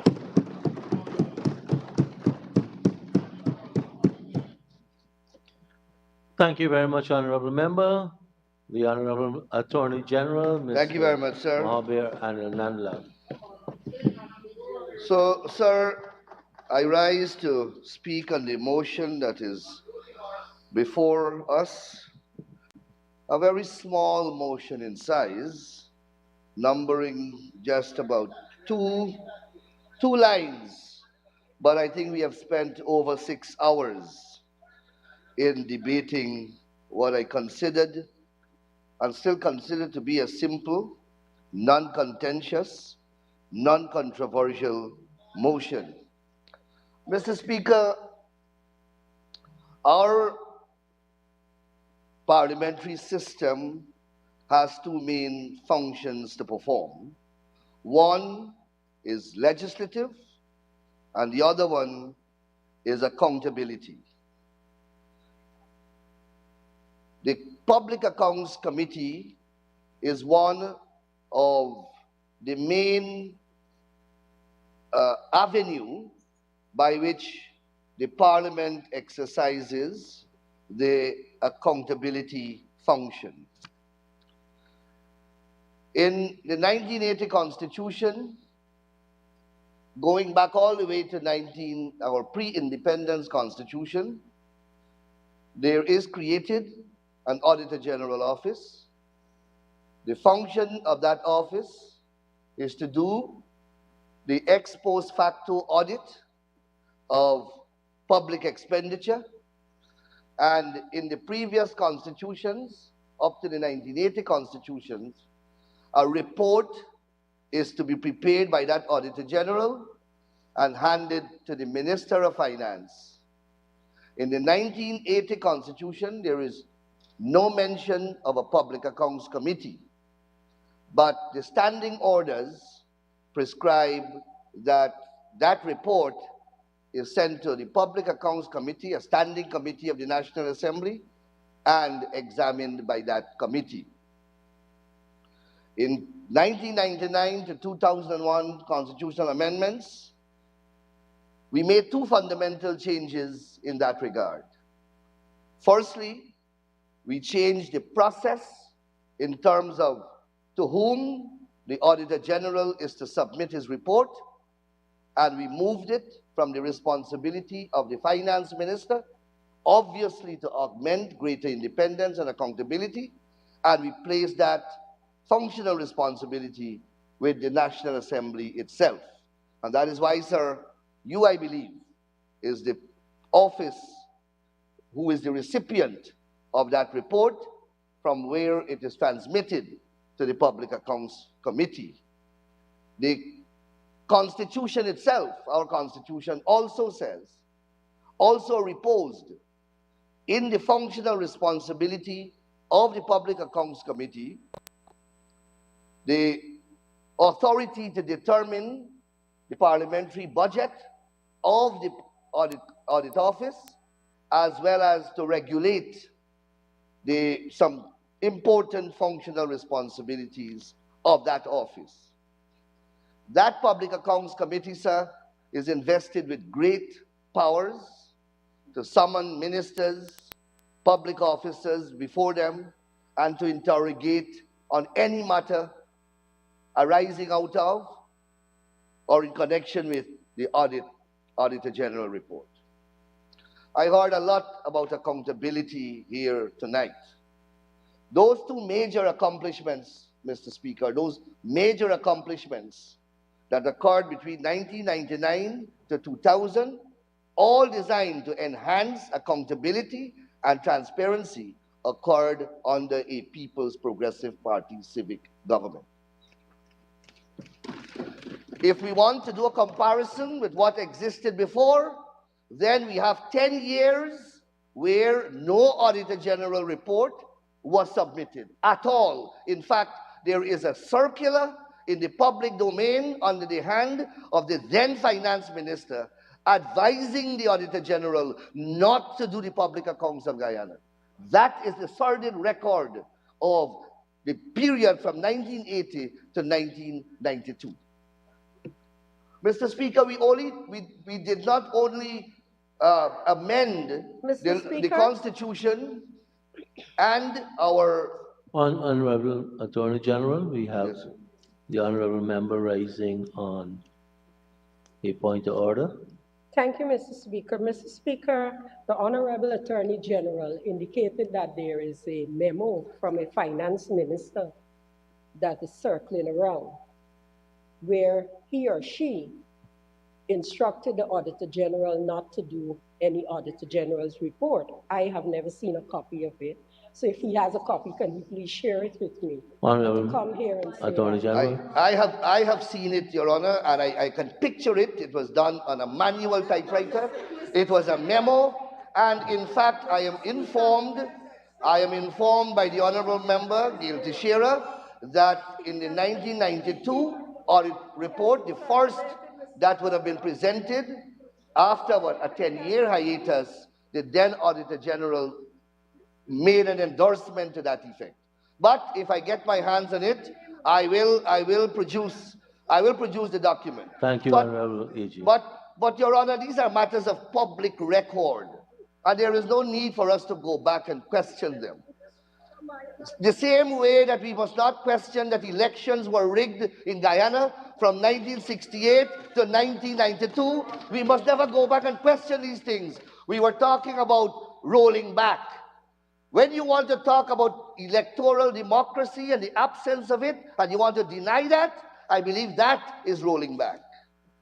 So don't come here with a straight face and want to speak as though the world began from 10 years ago. Guyana, a young nation, but it has a history.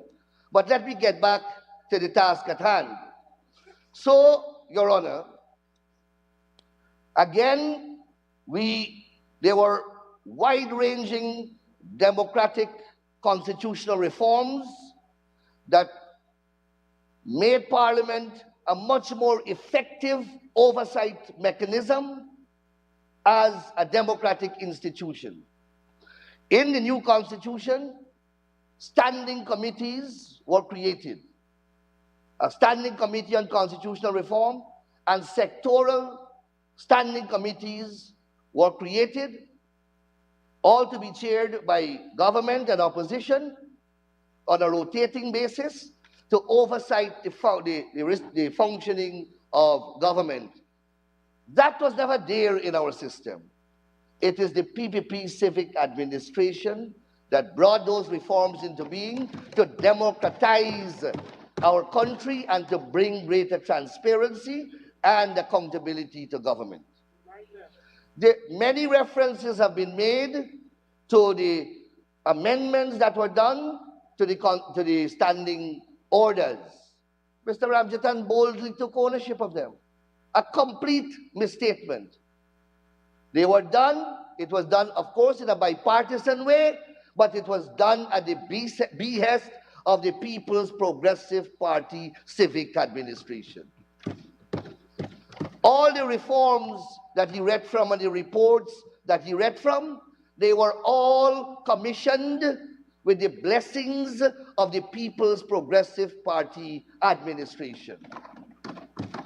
And that is compare that, he spoke about a blackout. From 1968 to 1992, there was a blackout on democracy in Guyana. So when you want to speak about a blackout, yes, there was a blackout. But it was during that period. There was light and illumination beginning from 1992, and it may have been slow, it could have been much more rapid, but that is where we are, and here is where we are today, in a far better place than where we were 30, 40 years ago. So, we increased the membership of the Public Accounts Committee from 7 to 9. We kept, however, the quorum at 3. Now, what is the purpose of a quorum? The purpose of a quorum is to ensure that meetings must not go ahead, meetings must not be proceeded with unless you have a certain level of participation. Why? Because meeting, as the name suggests, brings together different and competing interests. A meeting where one side is at, more so in a parliamentary sitting, in where there are multi-partisanship, can't be a meeting in the true sense of the word. Meeting is the bringing together of competing, various and varying interests. And the whole rationale behind the origin, evolution, and development of the principle of quorate and quorum is to ensure that you have a minimum possible widest participation at that meeting. Applying that principle, why is it in a parliament that has more than 2 parties, at a minimum 2 large parties, you do not want equilibrium in the representation at the most minimum level? What is the rationale for that? But you see, we didn't want rigged elections, but they were rigged elections. There are many things that we don't want that we have to live with. We live in a progressive, dynamic society, and we have to change. Every day we hear about inclusive governance. Every day we hear about greater participation. Every day we hear about more inclusivity. Every day we hear about greater participation, wider consultation, more transparent government, more accountable government. If you have a smaller quorum, as opposed to a larger quorum? Which one would assure the achievement of those concepts and ideals? Tell me. Not greater representation. We moved it for that reason from 7 to 9. So what is so horrendously wrong in changing the quorum from 3 to 5 in the first place? Would you not ensure greater participation? Would that not be better for a democracy? Would that not be better for greater inclusivity? And what is wrong in principle in adding to an increase in the number and in the membership, you add now the element of parity and equity? Tell me what is wrong with that in principle. The Honorable Member Walter Lawrence posed the question, why should a meeting not be able to proceed in the absence of a government? Why, I ask the reverse question, why should a meeting of the parliament be allowed to proceed in the absence of any side? If we are striving for greater inclusivity as a parliament, we must go back to the principle. I will deal with the Honorable Member Ramjatan in a few minutes. I just want to get rid of the concepts out, because I have been interrogating them as I sit here, and I'm not hearing principled arguments. I'm not hearing logical arguments. I am hearing historical antecedents and justifications for what it was before. I want to know what is wrong with this going forward. So, right now, what is the complaint that we have heard? We have heard the complaint that the opposition, now, let me reverse a little, to say that a fundamental function of the Public Accounts Committee is that it must be chaired by the opposition. We have not altered with that fundamental principle. So it remains a unit to be chaired by the opposition. And this proposed amendment does not alter that in any way. That is maintained. So you have the opposition now chairing, and they are scrutinizing and interrogating their own year in government. And they want to do so by themselves. How is that justifiable with all the high-sounding ideals that I've heard? All about the rolling back of democratic credentials and the rolling back of a constitutional democracy. How can that ever be justified? You, three of you, scrutinizing yourself, and you want to continue. And all we are asking that, look, it is your years. Let the government be present. Government, as you know, you have had a brief stint, fortunately or unfortunately. You know how pressing it is. There must never be. We must never sacrifice the sacrosanct concept of transparency and accountability at the altar of speed and expediency. So there is no great rush to do the people's business, Honorable Member Walter Lawrence. You spoke glowingly about your birth certificate. My own is similarly scribed. And I owe the same duty to the people of my country. And I say to you and to the people of my country that our interests would be collectively and better served if both sides are allowed to participate in equity and in parity in the scrutiny of the public accounts of our country. More so, and my argument applies with even greater force, when the focus is on your years. That is incestuous for you to scrutinize your own accounts. It goes against every principle that you are espousing in opposing this amendment.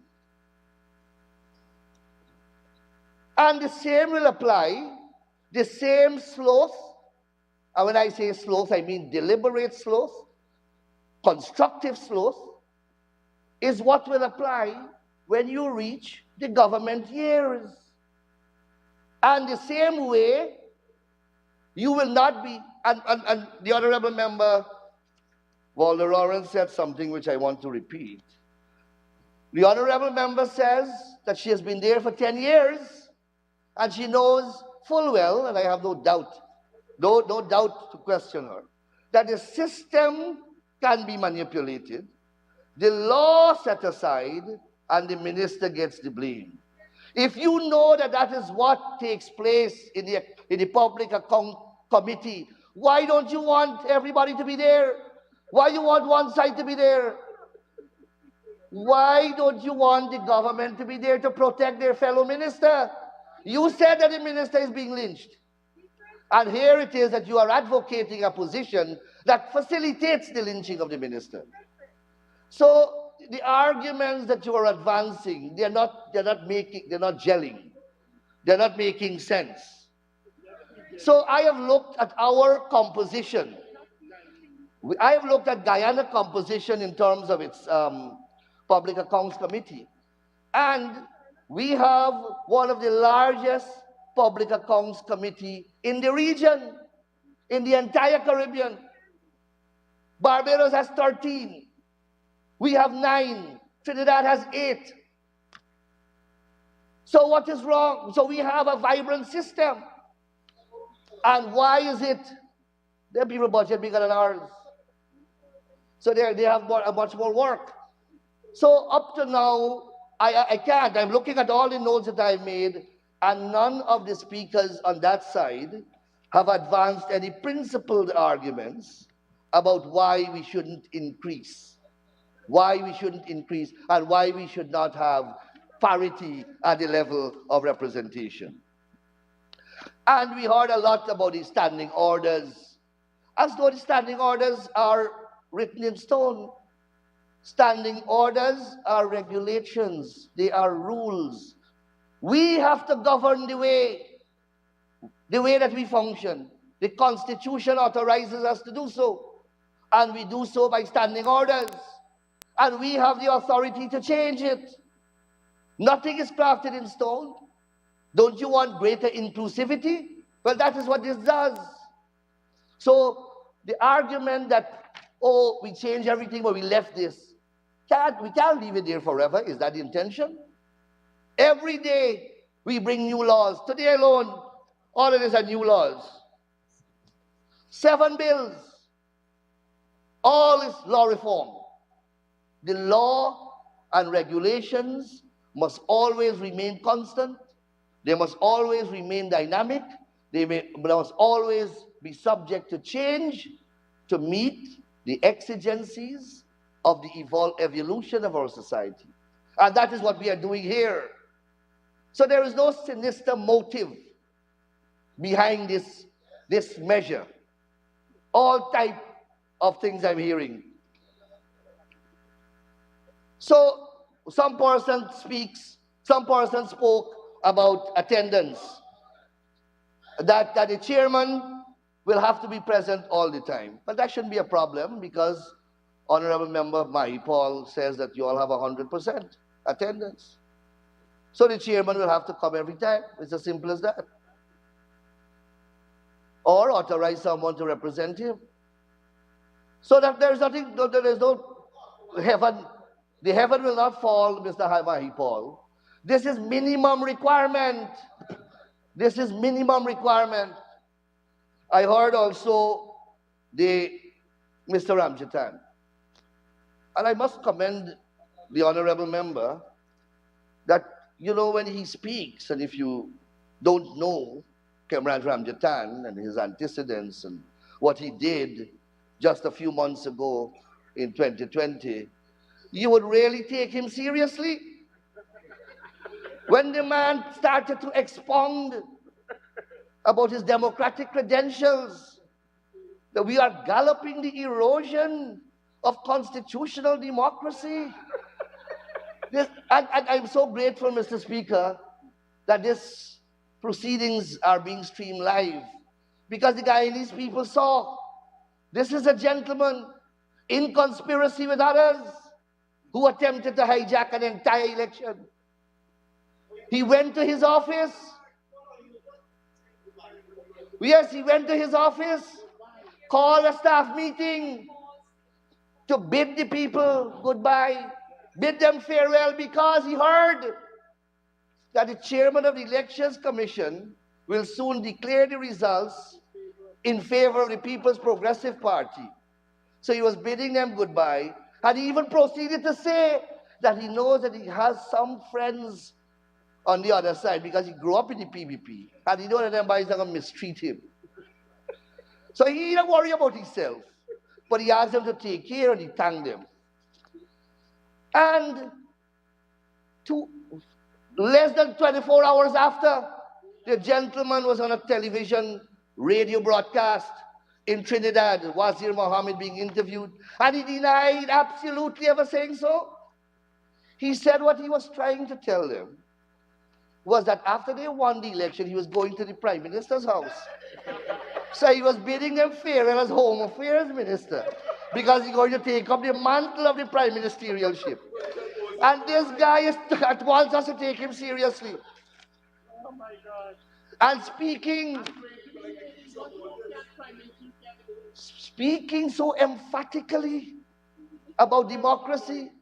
This is a guy, as Minister of National Security, who cited a few Russians brought here to corrupt the election process.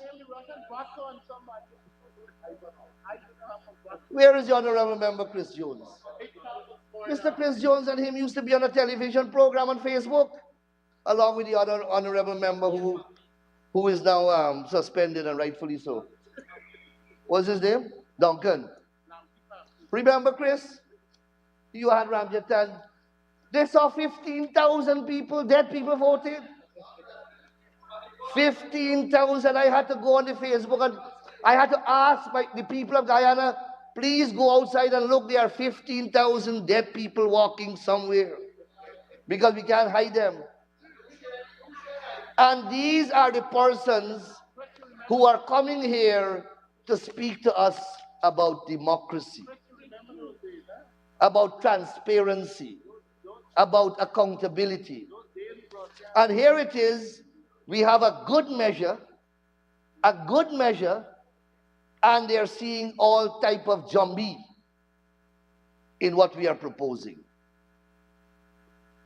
and accusing us of corruption when we have, and I don't want to get involved in the procurement for drugs, Walter, Honorable Member, 550 million, 650 million. Walk into the hospital and say, order the drugs. Forget the Procurement Commission and the procurement rules and the procurement laws of this country. Buy it from a particular company in Trinidad. 650 million. And the market value was 350. When the question was asked, they said the other 300 million was to air freight it to Guyana. We could have bought 4 planes with the money from Trinidad, a 45 minutes flight. Yes, and then, oh my Lord, the drug bond. My honorable colleague, Mr. Datadin, spoke about the elements of the contract. $12 million per month rent for a house, a wooden house in Charlestown. 14 million. And the man did not even own it when the contract was signed. And they said it was filled with drugs and pharmaceuticals. And the speaker did not believe us when we made the complaint in the parliament. He didn't believe us. He instructed a special team to go down there to find where the drugs and the pharmaceuticals are. And when we went down there were only condoms and lubricants there, and expired ones at that. And we had to end up defending the matter in court. The matter was, they had to defend it in court, not to mention the fact that the contract was a hidden one. We had to wrench it away from the then minister in Parliament, threatening to take him to the Privileges Committee because he was refusing to answer the questions. The Honorable Member of All-Arounds, you know that very well. You were put to replace him because of that. No, the Honorable Member knows. She replaced him because of that very corrupt transaction. Look, I heard about the scales. The scales were fully paid for, never shipped. Then we are told by the Honorable Member that it is a Laparcan bond. You know, the very bond that was burnt recently. So the scale now, we were told, is burnt up in the bond. You see how this is working? That is a coincidence. We're talking about history. When the last we ever heard a Laparcan bond born? Until the case coming up for trial now, and we now have to go and inspect the bond to find where the scale is, and the bond goes up in flames. Oh, where is Mr. Honorable Member Ramjatan? Alston's short. And the company folded after got the money. But, Honorable Member, you're going to have to withdraw the name, please. Microphone. With the Alliance for Change, they kept Mr. Norton out of politics during those periods. He wouldn't know. He was a strategist. He was advising them on PR. Yes, and then suddenly he was a supplier of scale. He had some special gift because it was all sole source, without permission from the tender board. And then, of course, we have the other, the famous feasibility, what do you call it, the thing for the Harbor Bridge? Pre-feasibility study. That cabinet was persuaded to sign on, to commission. Again, the procurement board tossed aside, the procurement process tossed aside. And a public corporation with a board of directors was instructed to deliver the money and make the payment. All those matters are with Soku. All those matters are with Soku. So I give those few examples to show you, Honorable Member, Ms. Paula Lawrence, that we need great time to carefully interrogate the public finances. I don't think that you will quarrel with such a concept. I know that you will agree with me. And that is why we need a higher level of participation in the committee. And that is all that this bill, this amendment seeks to do, Mr. Speaker. Perhaps, as the learned Ashley Singh said to me, that we should also discuss, perhaps appropriately at this juncture, that we should have a system that perhaps allows a rotation of the chair. Because really, if we are moving in the direction that we would like to, as I said before, it's highly incestuous for the Honorable Member Figuera to be the chair at the time when you're scrutinizing your own accounts. So why don't we amend for a rotation of the chair? And let us chair the period where you are under interrogation. And then when the time begins, when we are under interrogation, you get back the chair. I am sure, I believe that is fair, that's reasonable, that is accountable, that is inclusive, that embraces all the concepts that we glorify in this house. But you would not want to give the chair up. You would not want to give the chair up. And the Honorable Member, as you talk about composition, two issues more I want to deal with. Great amount of argument and objections were raised because the matter was... Honorable Member, before you deal with any issue, I have to deal with an extension of time for you. Mr. Speaker, I'd like to ask for 5 minutes for my colleague to conclude. Thank you, Honorable Minister. Thank you. Thank you very much, Please sir. proceed. So we heard a great number of objections regarding the process by which this motion came here. The contention is that it circumvented the Standing Committee as well as the Public Accounts Committee. Well, we have heard from the Honorable Member, Madam Gail Teixeira, that this is not anything new. Amendments have been made to the standing orders by motion brought directly here on 2 occasions and by APNU AFC. Parliament is based upon practice and precedence. So if we decide to change it, then we are complying with the new dispensation. That's all. And the other issue that I want to address is the contention by Mr. Ramjatan.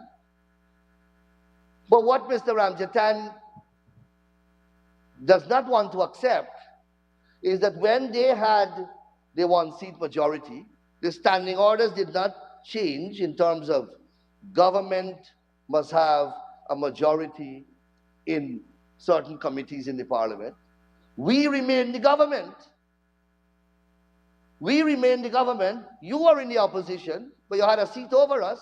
But what did you do? Did you allow the clear language of the standing orders to apply? No. You switched the whole thing around and you took majority. So when he speaks about majoritarianism and dictatorship of majoritarian, that he is guilty. Well, I don't want to say he's guilty of the same thing. That is precisely what he did. That is why I'm saying if you don't know the gentleman, and you don't know his history, and you don't know his antecedents, and the history of the party that he comes from, you would really be duped. You would be duped by the passion of his presentation. And that is the gentleman who used that 1-seat majority, as the Honorable Member Dharam Kumar Siraj said, not only to cut budgets and so on, but to vote down important laws. Vote down, and he said, we are not doing it, we are not supporting it. And these were not laws that had anything to do with politics. This was a law, for example, to amend our Customs Act. As a result of what they did, we had to pay a judgment to the Caribbean Court of Justice to some $6 million US. And of course, they caused us to be grey-listed and blacklisted and sanctioned internationally by refusing to, by voting down. Not that they refused to support, they voted down amendments that we brought to the AML-CFT Act. So Mr. Ramjatan can't come here and tell us, we here have the vote, we have decided that this is the way we would like to go. We want a Public Accounts Committee that has greater membership because we believe, and more greater bipartisanship, and we are moving in that direction. It is as simple as that. So, Mr. Speaker, I don't see all the sinister motives and the ulterior intent that is being ascribed to this motion. I see a simple motion to change the configuration of the Public Accounts Committee so that it can achieve greater accountability, it can do its work with greater circumspection and care that the work deserves, and will bring greater inclusivity in our democracy. So, Mr. Speaker, I have no objection whatsoever, no problem whatsoever in lending my support to this motion. Thank you very much. Thank you very much, Honorable Attorney General. And now for the Leader of the Opposition, the Honorable Member, Mr. Norton. Mr. Speaker, members of this National Assembly, first of all, permit me to thank the opposition members of Parliament for electing me Leader of the Opposition. Mr. Speaker, it is not parliamentary language for you to say somebody is telling a lie. But clearly, the Honorable Attorney General is in a different corner to truth. The truth of the matter is protests of 1997. I noticed the Honorable Joe Hamilton, who participated with us in the PNC, he can tell you that we organized and we brought pressure to bear to the PPP, and as a result of the Hermanston Accord, the changes that occurred. They are not as a result of the People's Progressive Party. They were, you didn't say under, you did not say under the PPP, you said they were made by the PPP. And I'm saying to you, without fear of successful contradiction, that it is political. Mr. Speaker, you need to insulate me from, I'm seeing in the corner there, somebody like their own Lipton tea factory. A ton of lip. I think it is unnecessary. So, I mean, the lip can affect you. Yes, Mr. Speaker. I'm saying it is as a result of political action that we got the constitutional reform that occurred, and it involved the political parties in the National Assembly. And so it is not correct to say what you would have said. Mr. Speaker, the argument seems to be that is being averred here by the government side. The argument seems to be that there isn't equal or adequate representation. Mr. Speaker, the information before me suggests that this committee has 4 people from the APNU AFC and 5 from the People's Progressive Party. That suggests to me that there is representation. And so if you come here to argue about representation, clearly you are fooling yourself because you are represented. The problem is, however, Mr. Speaker, you are seeking to use the indiscipline of your members of parliament to force a change. What you need to do is discipline your members of parliament so they go to the Public Accounts Committee and so they will be there. What you are putting in place here, Mr. Speaker, is a mechanism to ensure when you don't want a meeting, there isn't a meeting. And when you want one, there is one. Your motives are sinister. Mr. Speaker, you know, Mr. Speaker, I listened to the Honorable Attorney General speaking about quorum.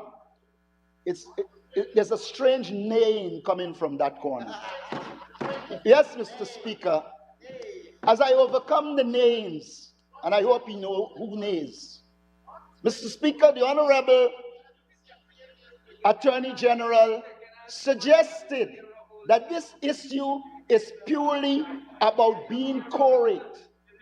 Mr. Speaker, there is a context. There is a context.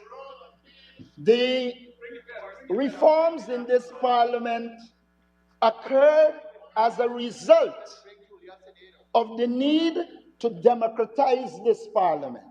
I want to read from Sir Davies' report on page 8. It states, steps must be taken to establish the National Assembly as an institution independent of the executive. Mr. Speaker, this is the critical issue. The critical issue is the whole process was intended to ensure the independence of the parliament. Mr. Speaker, when you put 3 members, what in fact you are doing is seeking to insulate the Public Accounts Committee from government control and domination. That was the intention, Mr. Speaker, and therefore to speak about a quorum in isolation from the context in which it emerged is disingenuous. Mr. Speaker, the critical issue here is what should constitute a quorum. And if the argument is, Mr. Speaker, that we have to insulate the committee from the executive, then it is logical that the quorum of 3 is not only superior, It is a reflection of the fact that you want to stop government interference and allow the Public Accounts Committee to function and function properly. That is the critical issue here. And Mr. Speaker, had we put Guyana first, we would have arrived at a different conclusion. We would have arrived at a different conclusion. Mr. Speaker, I submit that there is a problem. I submit that there is a problem. And let me tell you what is the problem. The problem is, Mr. Speaker, there will be change of government in countries. And what happens is this. A time comes when a government might end up in opposition, as would have happened, and then they are made to scrutinize their own account. Therefore, what we need to do, Mr. Speaker, is to look at that and make changes. I want to suggest that this be withdrawn so that careful attention could be given to dealing with this anomaly, because that is the real issue. And if we can come up with proposals to ensure a government doesn't scrutinize itself, it should help to solve the problem. But the solution to the problem cannot be bringing government reps there when it will damage the intention of the Public Accounts Committee. The purpose of the Public Accounts Committee is to scrutinize the accounts and to ensure that the executive is held accountable and does not dominate the committee. But Mr. Speaker, for you to do that, you first must believe in the rule of law. You must first believe that the law is paramount and should determine. Mr. Speaker, in the 1990s in this House, we fought to get the Prime Minister to be what the Constitution says, the head of government business in the House. It took years before we got through. Mr. Speaker, I want to read from the Guyana Constitution. It is Article 102.2. Listen what it says. It says, if he or she is not otherwise the holder of an office of Vice President, the person holding the office of Prime Minister shall, not may, shall, by virtue of holding that office, be a Vice President. And he or she shall have precedence over any other Vice President. When I came in here today and I saw Prime Minister, Vice President, there are no Prime Minister and Vice President, I thought this is a serious violation of our Constitution. We can lead the way if you're serious about democracy by rectifying that. Because the Constitution, the law of Guyana is clear that he is Prime Minister and first Vice President. And so, Mr. Speaker, there's no basis for you to speak about the rule of law when you violate the law with impunity. Mr. Speaker, you know, you've been violated a lot, you know. A lot of people violate you in life. He has been so violated, he's obsessed with the word. Enjoy your violation. Mr. Speaker,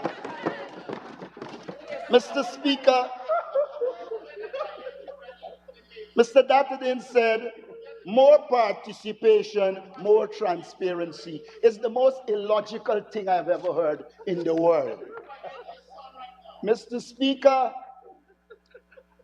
we have to focus on ensuring that the Public Accounts Committee is independent and operates as such.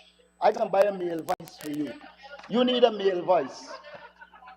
Mr. Speaker, this motion is literally a motion. Honorable Member, Mr. McCoy, you're shouting in my ear. Mr. Speaker, this motion is a literal motion. The only difference is that in the other motion, it gets rid of the toxic things. This motion is getting rid of the good things. This motion seeks to remove and reduce the independence of the Public Accounts Committee. This motion is seeking to give the government a mechanism by which it can determine when meetings are held and when they are not held. And the very actions we are talking about are the actions that will definitely stymie the work of the Public Accounts Committee. Mr. Speaker, you know, when I listened to the Honorable Member Juan Jill, I remember at Mackenzie High School, I had a teacher who told us when you're debating, the first thing you must do is ensure that what you're saying is consistent. In the one breath, Mr. Edgell said that this institution should be building consensus, that Public Accounts Committee should be building consensus. And in the same breath, he went on to say we had to impose a rule on them. That's a contradiction. But I sense contradictions are too difficult for you to comprehend. Mr. Speaker, we are seeing a general trend. The general trend is this: a trend in the direction of domination and control. This is not a trend towards the development of democracy. This is a trend in the direction of destroying democracy.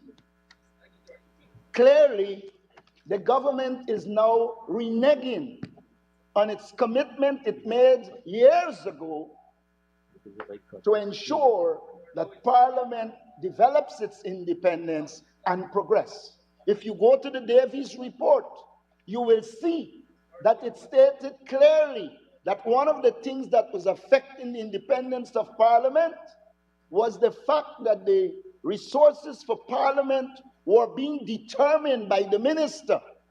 And we proceeded to change that, and this government comes and carry it right back there. You have to go to court and get a ruling to say that you're out of place. Mr. Speaker, you are not showing any interest, the government, the PPP, they are not showing any interest in democracy and the rule of law. The things they are doing, they are seeking to destroy democracy.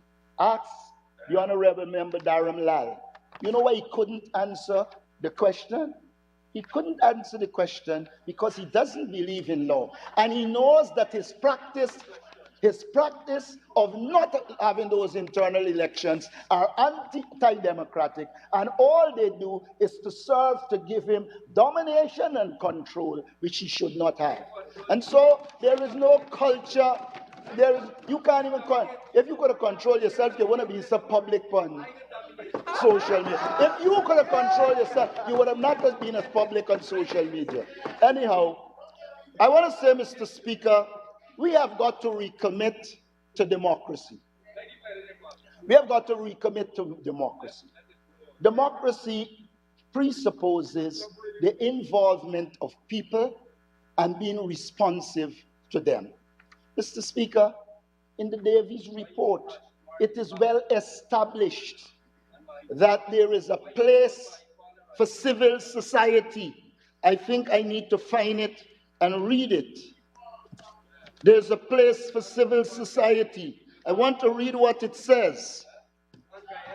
The report says, civil society groups and the private sector have the right to comment on public affairs and on legislation on behalf of those they seek to represent. This is impossible if meetings of the National Assembly are arranged without sufficient notice and bills are rushed through without enough time to consider their provisions, unquote. Mr. Speaker, when the Davies report was written, it was established that civil society was essentially excluded.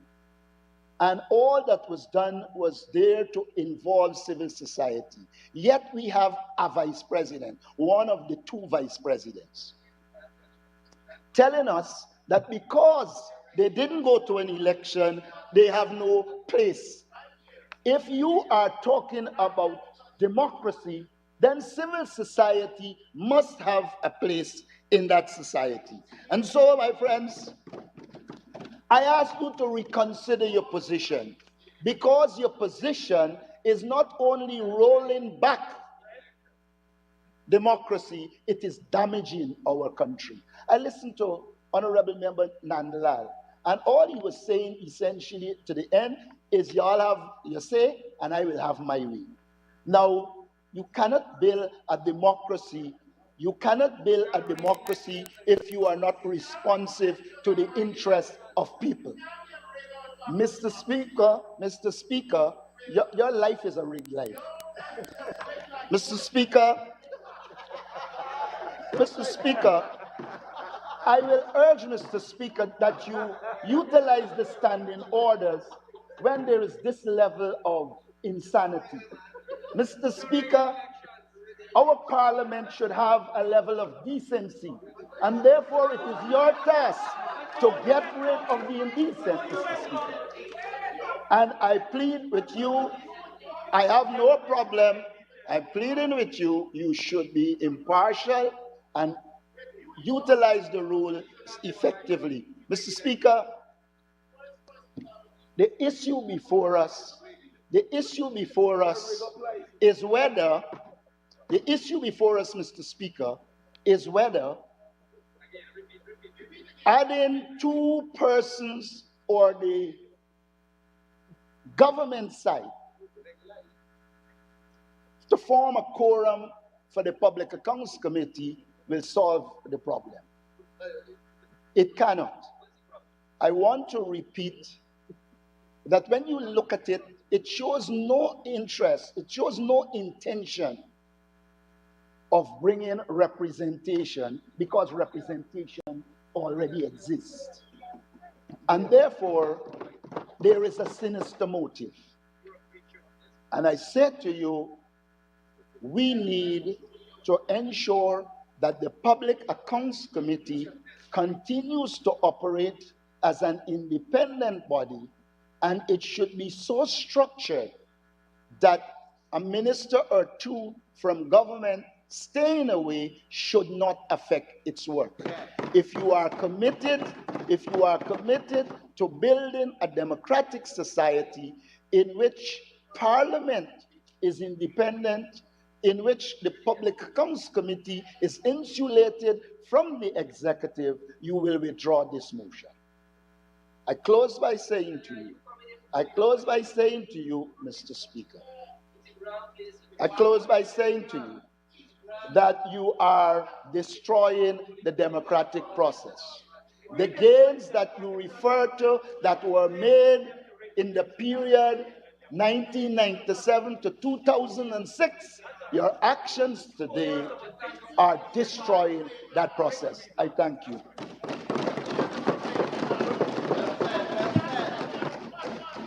Thank you, Honourable Member. Honourable Minister Teixeira. Mr. Speaker, I've heard everything. I have heard everything in this House. And unfortunately, some of my colleagues on the other side, some of the new MPs, have been misinformed terribly by their own members. And it's unfortunate because I'm sure they didn't have time to research. But the issues are, Mr. Speaker, I want to do some factual corrections and then I want to deal with some other issues. But first of all, the issue is that people must remember, thanks to COVID, we have been online, both in the Public Accounts Committee as in the House of Assembly. And so the meetings of the PAC that hold the hearings are public, and the people look at it and online. Because of the proclamation of His Excellency the President, Irfan Ali, we have a proclamation that allows us to meet in this convention in this manner so as to reduce COVID and also to have hybrid attendance, where members of this House can be virtually on, as they are tonight, as well as physically here. And so too in the PAC. The PAC has had 37 meetings, of which 8 out of 10 meetings we had a majority. Furthermore, the two majority are the two which took place. One was the December 26th meeting, and the other was an earlier meeting in this year regarding meeting twice a week. So it shows that when if I'm going by the concerns of Mr. Norton, when the cat's away, the mice will play, no? And so the issue is that in terms of my attendance, I am public disclosure. There were 37 meetings. I excused myself from 2, and I was absent from 2. And one of them I was absent from is December 26th. Now I want to correct Mrs. Walder because I think she was misinformed, and I'm not blaming her. But the 26th meeting of December 20th, 2021, where the issue with the gratuity for the former members of the Public Accounts Committee was raised by the FS and discussed in the committee. The minutes of those meetings never became available until February the 14th this year, after there was a backlog of minutes of November, December, January. No minutes were being brought to the House, to the committee, and I demanded them. And it's at the 14th of February, 2022, Mrs. Lawrence, that the minutes of December 20th, 21 were read and corrected. And in fact, Tashera, Edgehill, Mahadio, and Datadin were absent. The minutes and the clerk had to go and get the Hansard and to check it and found that we were absent. So unfortunately, you are misinformed. The issue is that on February 14th, this was corrected. And as we went through, and you'll go in those minutes, you can check them yourself, that we went through several minutes that day because they had not come before the committee. I'm not sure what was the reason for the sloth. It was never given to us. So, Mr. Speaker, to do with our attendance, and anybody can look at us in PAC, and you will see who's there in the room, and you'll see who else is online. And it's not only us, some of us online, it is also some of the members of the Audit Office, sometimes the FS himself, sometimes the Auditor General himself, or the Accountant General herself, are on virtual and not sitting in the room. And that we are present and we're registered as present. So that I don't know where this image and impression is being given that there's this high absenteeism. Mr. Norton, I think you've been wrongly guided by your members, and I know that you knew. You should try to make sure they tell you the truth. Well, it's, you know, it's what you call brand new second-hand car. So the issue is that, I'm sure Mr. Norton knows what I mean. So that when we go to the issue of the standing orders and whether I can bring a motion or not, yes, I can, as a government and as a minister, as a member of this House, as it was done before in this House by others. Secondly, I hear a quotation for Sir Davies from a lot of you. Well, Sir Davies goes back a long time.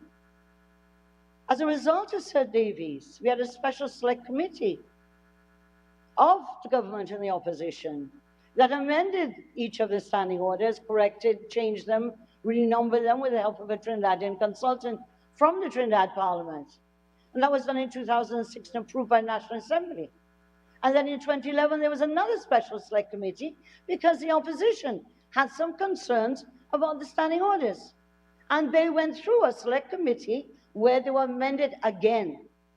And so, as my colleague here, Mr. Nandalal says, that it is not, nothing is written in stone, that we went through changes in 2006, 2011, and of course, Mr. Ramjachan knows well, the honourable member, that when they changed the standing orders to reverse the government having 4 seats in the sectoral committee and the opposition having 3, And the same thing in every single committee in the House. They were smart enough that in 2015, when they won, you won to go back and switch back the standing orders by the exact same process I'm using here today, bringing the motion here today. They didn't refer to the Standing Orders Committee, which they could have. So I just want to clarify some of those issues, because I think that if people are misinformed or wrongly informed, that they can come to wrong conclusions. But Mr. Speaker, the PAC, the Canadian Audit Foundation has an online training program, which all of us in the PAC were asked to do, and I think I was the last one to do it last night. And that's why it's fresh in my mind. Because it talks about, and the questions it asks you, and you have to answer and get them right, is that what is the PAC, the role of the PAC? And it gives it to do with ensuring that the taxpayers' money is used efficiently, economically, effectively. It also talks about the role of the committee. And it talks about the fact there should be a nonpartisan effort. It should not be a partisan effort, it should be a nonpartisan effort. And it recognizes that different PACs have different formulas and how they work. And in fact, ours is in advance of most of the Commonwealth countries in the Caribbean. We are far in advance in terms of how our PAC operates. But the issue is, and Mrs. Lawrence, the point was made that ministers shouldn't sit on the PAC. Well, if we want to make that policy decision and we want to make a change and to write it into the standing orders, then bring a motion. But what I'm saying is that ministers have always sat on the PAC. When Mr. Greenwich was chairman, I'm just going back the last 2 or 3 PACs, but I can go back further if you want. And that is that Mr. Edgell and myself were on the PAC under Mr. Greenwich as chair. And then when Mr. Irfan Ali was chair of the PAC, Mrs. Valda Lawrence and Valerie Patterson, I think her last name's Yearwood, were also on that committee from 2016 to 2018. So it's fine if you don't want ministers there, but you can't pluck and decide that the ministers in this government shouldn't be there, but the ministers in your government should have been there. And that's the problem with the APNO AFC. It's always about double standards. It's never about a fair hand. When you talk about tyranny, what an insult. Because I think you know that you all are living with profound conscience problems. Profound, and I think we need a psychologist and psychiatrist in here. Because really, you keep deflecting things that you're doing into other people. You to PMC. Don't attend PSC with a quorum from March 2021 to January 2022, so nothing gets done, certain decisions can't be made, and you are now. If you check the track record of the PPC and government, we have never broken the quorum in the PMC, and that's what you call the standard you look at. And we could have, but we didn't. But who broke the standard in the PMC? APNO AFC, PNC did. Not only in this parliament, in the parliament of the 26-2011, Mr. Ramcharan was the chair. That happened then too. For months and months and months and months, we couldn't meet because we couldn't get the quorum. So I think you're deflecting and putting on us the things that you've done. The issue is that, Mr. Speaker, the PAC has its role to play, and I think I dare anybody who has been looking at the online streamlined version to say in any way that the members of the PAC have not been putting all the public accounts officers under pressure to answer and to provide documents. I thought there was one thing we had that we were doing right, but it turns out all of that is evaporated tonight with sarcasm, with dishonesty in terms of facts, as well as name-calling of tyranny, etc. Mr. Speaker, the members of the PAC and the members on the government side make sure that we have people there. Make sure we never go below 3 persons on our side. And as I said, no, I don't want to hear you. You've spoken already, and you've not advised your people right. The issue is that I said on 2 occasions that did not happen. And so, Mr. Speaker, but the problem is that when we come to transparency and accountability, let's look at some issues that the Auditor General has put out. And let's do some comparisons, because this is why the PAC is so important for those who were in government and those who are in government. And therefore, we know we are being accused of trying to stymie, but we're very aware on our side of the rush to get through and the excuse of the length of time. 2018 audit report, 2016 audit report was presented in 2017. 2017 audit report was presented in 2018.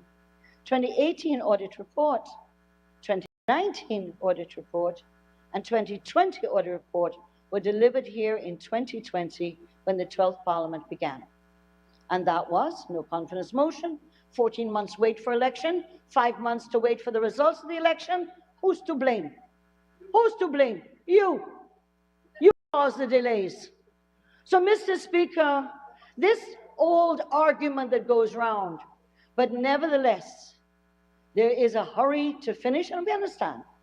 We are discovering such fishiness, such questionable practices, and the disappearances of the former REOs and the disappearances of the former PSs. And so, and in some cases, I'm sure that some people are very happy that some of the former public officials have had memory loss. Because if they had remembered, I think certain things would have to go to court. But Mr. Speaker, let me just do some comparison. These are reports, a comparative report of the annual reports of the Auditor General, 2015, 2016, 2017, and 2018. If we look at the FMA Act, the Auditor General points out there were 21 breaches in 2015. In 2016, 82. In 2017, 40. In 2018, 71. You get the gist? Procurement Act, breaches, 18 in 2015, 21 in 2016, 27 in 2017, 28 in 2018. Breaches of the stores regulations, it has gone up from 53, 60, 34, 57. These are the summations of the Auditor General's reports of what they have found the breaches. And certainly it's important for us to be able to try to correct these things. And today, and in the seriousness that we take this, the Treasury memorandum came here today. It was circulated on the floor today, and it's within the 90 days. We had to wait. When the Auditor General's report was, the PAC report on the 2015 audit was done, Mrs. Lawrence was part of that committee under Mr. Irfan Ali's chairmanship. That report was tabled in 2020, 2015, because of all the spaces we had to wait, time lost in our country. And then it went in 2015, December 2020, and had to wait until December 2021 to be debated in this House. So the Treasury memorandum came here today. And so we treat it seriously, and therefore I think you should read the Treasury memorandum, because it's in keeping with the FMA Act.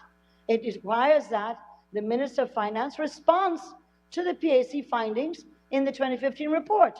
And when we finish the 2016, we will go through the same thing again and again each year. Because the law says it's not enough for the Auditor General to make a report. It's not enough for the PAC to do its findings. It must go another step. And that is the government, the Minister of Finance, must commit in a variety of ways to address the issues. So we have covered the whole spectrum. The issue, Mr. Speaker, that has been raised to do with a number of issues that have been raised.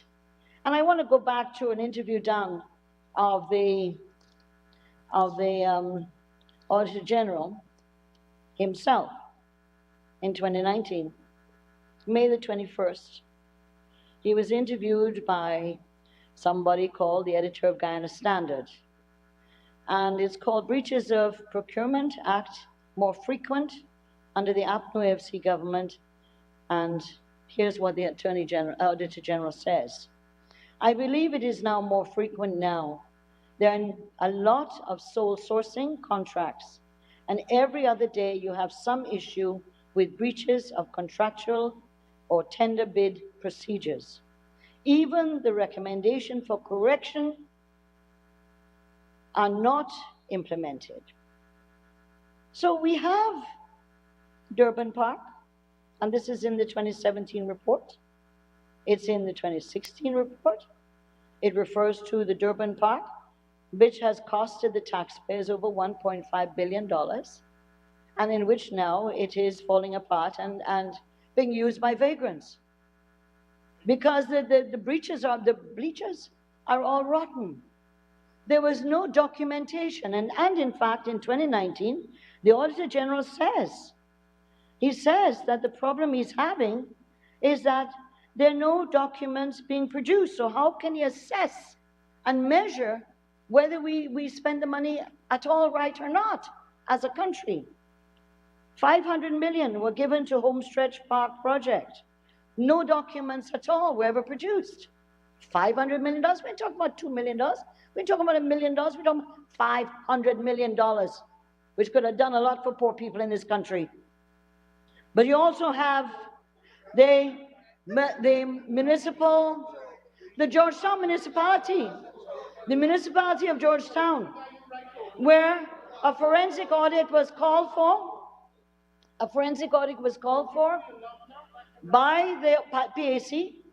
The Auditor General started the forensic audit of the Georgetown municipality, and I cannot go further, as he reported last meeting, to do with they can't get the documents out of the municipality of Georgetown.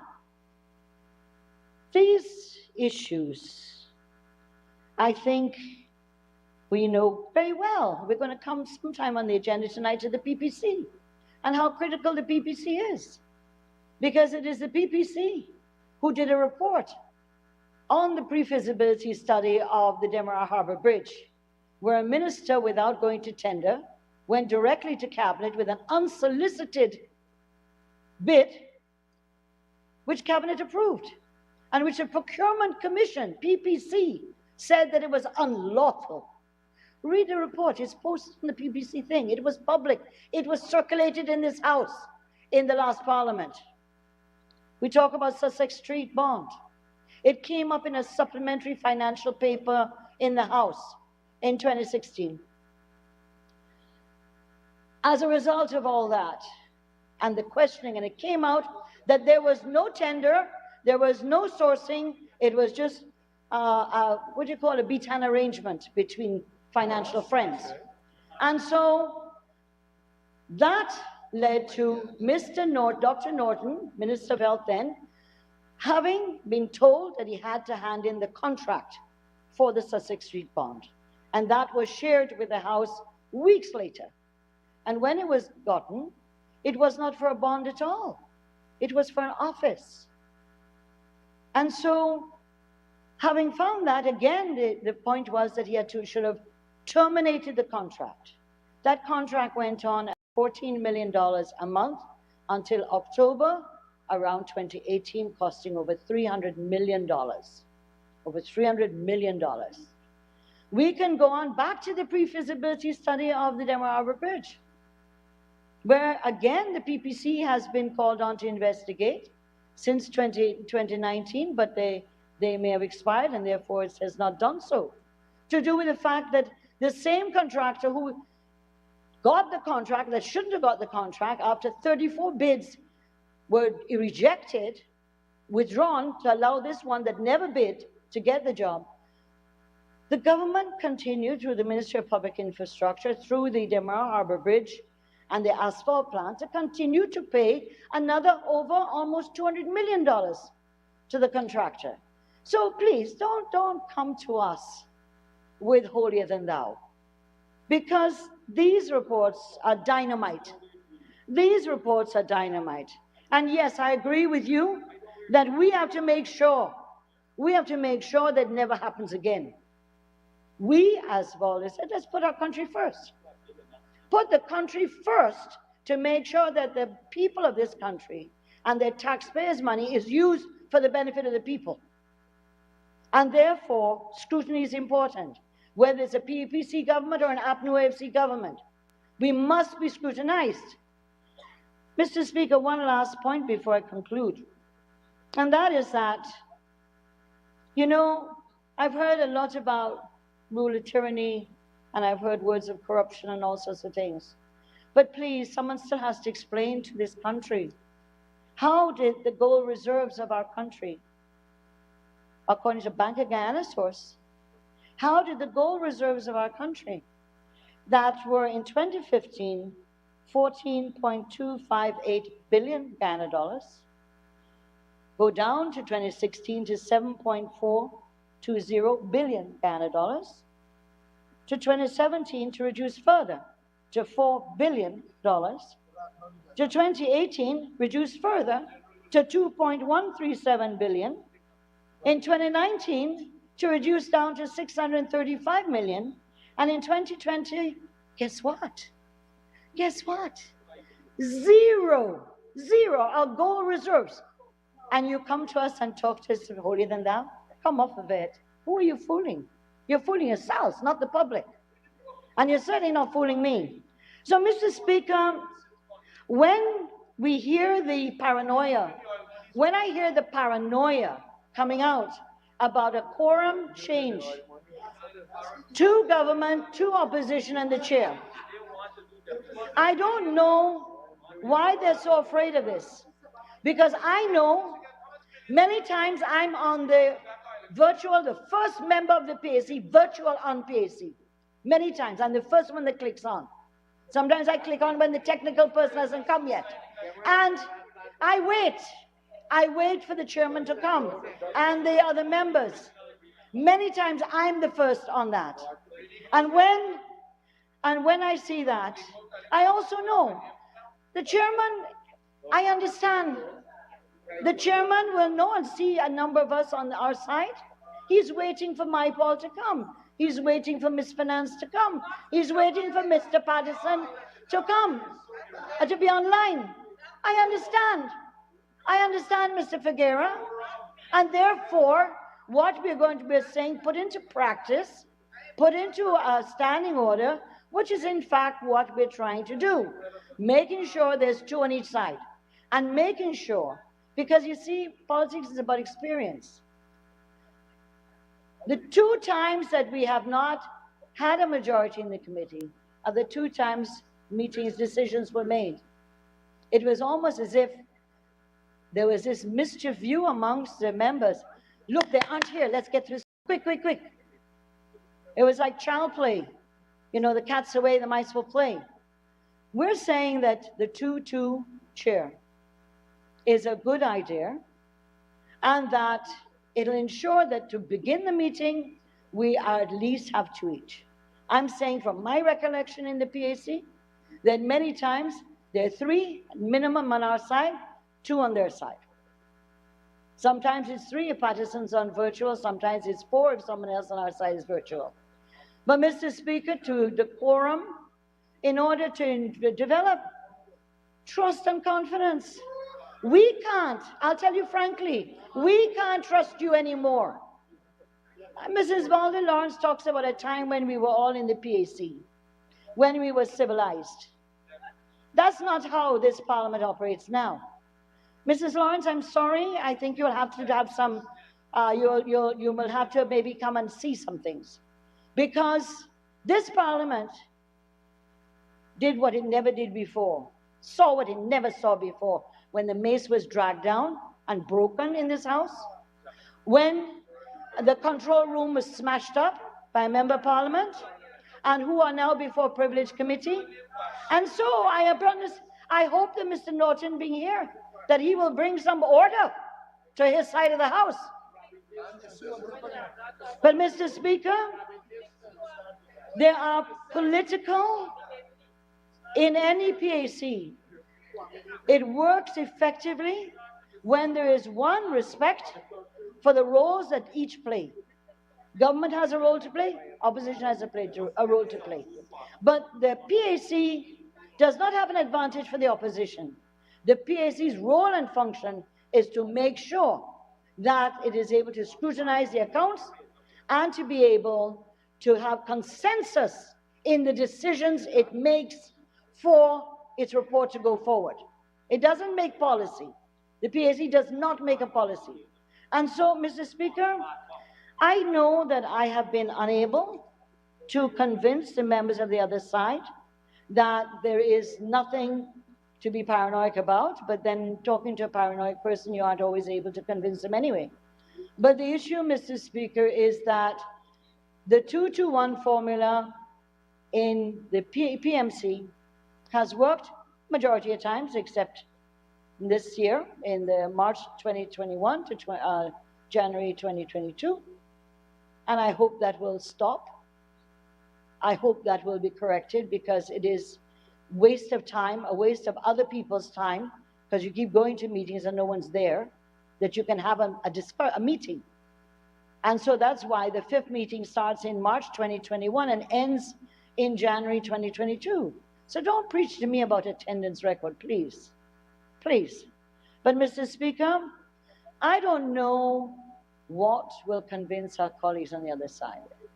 I don't think anything can, but I want to say this, that if we're going to try to build trust and confidence, if we can trust you to know that when we're not there, you won't go and make decisions, foolish decisions against the law, yeah, we can live with that. And that's been the practice. For those of us who've been PAC before, there was an unknown practice, what you call unwritten practice, that the chair, which was always opposition, always tried to make sure that there are members of the government present when they're dealing with it. But that has been violated in this PAC. And so, Mr. Speaker, it's about trust and confidence, about making sure that there's representation to do with in the PAC, and that we recognize the unusual situation we have now, where the opposition members are looking at the audit reports of their government, their former government, and that the government is looking at the audit reports of what was then the former government. It's an unusual situation. It will correct itself. But in the meantime, we have been looking at it, but we keep being told that we're taking a long time. And yet I've heard speakers here talk about the time it takes to examine things, the time it takes to pull the documents out. And so we can't have it two ways. You can't rush through because you want to get to 2020 because you want to prove a point. But you don't want to deal with what are serious transgressions, serious breaches that are going on regrettably under your tenure, your stewardship. And you can't kind of muzzle the government members by not allowing them. We've had situations in the PMC, PAC, where the chairman has decided that he's going to mute you, that he's told the technician, cut him off, who's on virtual. And then afterwards, the point is that I don't want you, just be quiet, you're not the chairman anyway. The issue is that, Mr. Speaker, Mr. Speaker, the use of the virtual, we had to have a big story in the PAC to restore our rights as members of the PAC to not be cut off and not to be cut out of the virtual room. And of course, the chairman said he didn't do it and it wasn't his fault. And I can't contest that. I'm not the technical person at the wheel. But I've heard him say, I did hear him say, I heard him say one time when there was a fight with Bishop, cut him off. And when he cut him off, he cut him out of the room. So he could not get back in. And no one has a right to put anyone out of a room in a committee unless it's a suspension. That you're suspended or removed from the room because of disorderly behavior. And so, trust and confidence, experience, this is what helps. And so, Mr. Speaker, I hope that the 2-to-1 formula will assist the PAC in building a level of working arrangement that will help us to get our work done and to get our work done well. not rush through it, get our work done well, because there is much to uncover, there is much to find, and there's much to correct to make sure we don't have repetitions of it. So, Mr. Speaker, I thank you for listening to me, and I ask that the motion be put and that hopefully our House will support it. Thank you. Thank you very much, Honorable Minister. Honorable members, before I put the motion, let me call on the Honorable Prime Minister to move the suspension of Standing Orders 10-1 so that we can proceed beyond 10 p.m. Thank you, Mr. Speaker. I ask that we move the suspension of the standing order to continue the sitting. Thank you very much. The motion is that the Standing Order 10-1 be suspended so that we can go beyond 10 p.m. to conclude the business for today. Those in favor say aye. Aye. Those against say no. Ayes have it. Having debated a motion as proposed by the Honorable Minister of Parliamentary Affairs and Governance, I now put the question. Those in favor say aye. Aye. Those against say no. Ayes have it. Let the division be gone.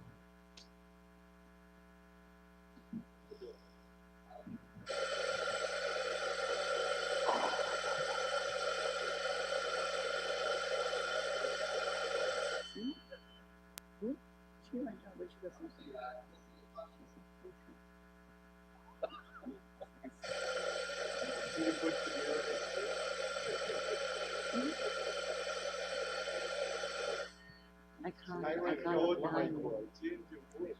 Yes. I've warned him before. I cannot be speaking and warning him all the time. He's been told there's a vote. I can't do it.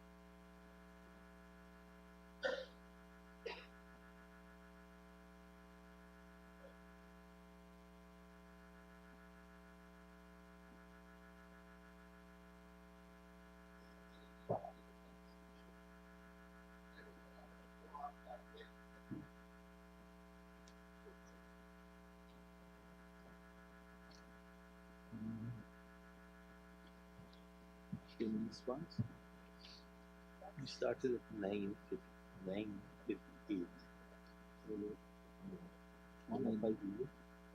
Yeah, around it.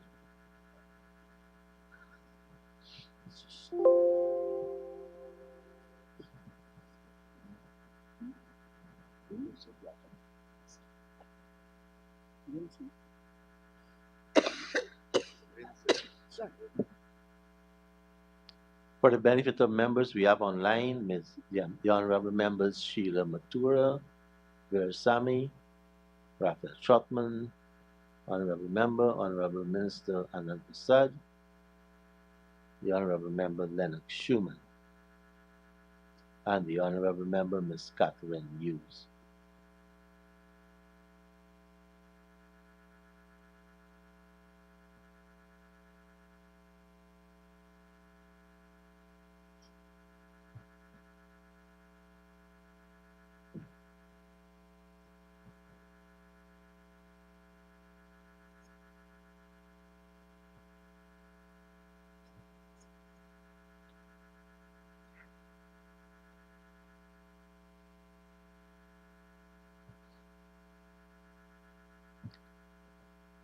Mr. Clerk, you can proceed. Mr. Schumann. Mr. Schumann?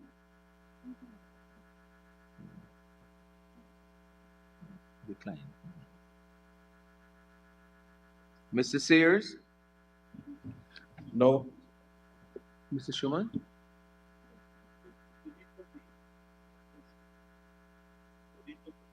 are online on the screen so persons can see their vote. Mr. Schumann is online. So we put him up on the screen. Mr. Schumann. Something seems to be wrong with the sound. Yes, thumbs up. I'm not hearing Mr. Schumann. Deputy, is there any way you can activate your sound?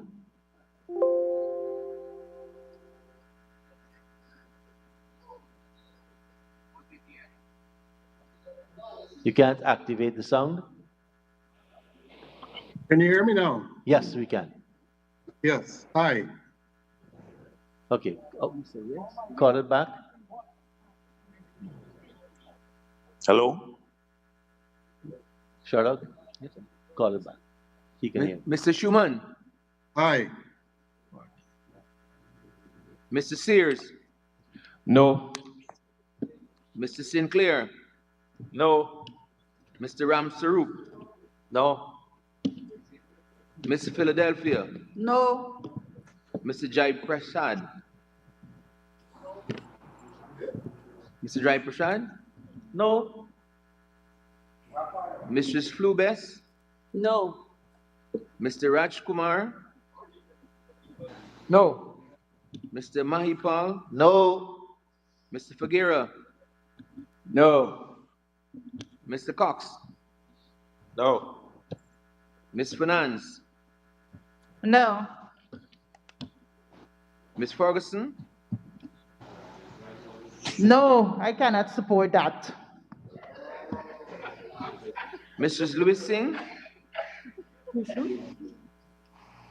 Mrs. Louis Singh. Singh Louis, sorry. No. Mrs. Sarabu Ali. Sarabu Ali. No. Dr. Cummins. No. Mr. Henry.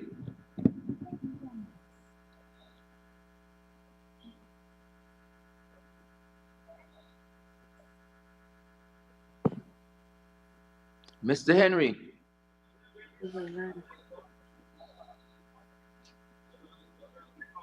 No. Mrs. Hughes. No. No.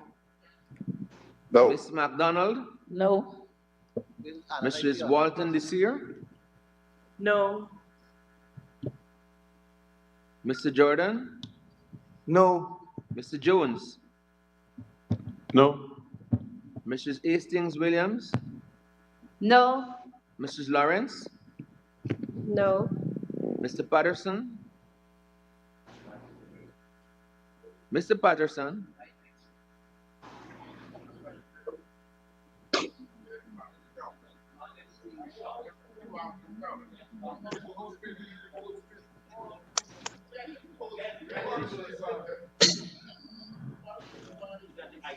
Check online, check online. Mr. Patterson.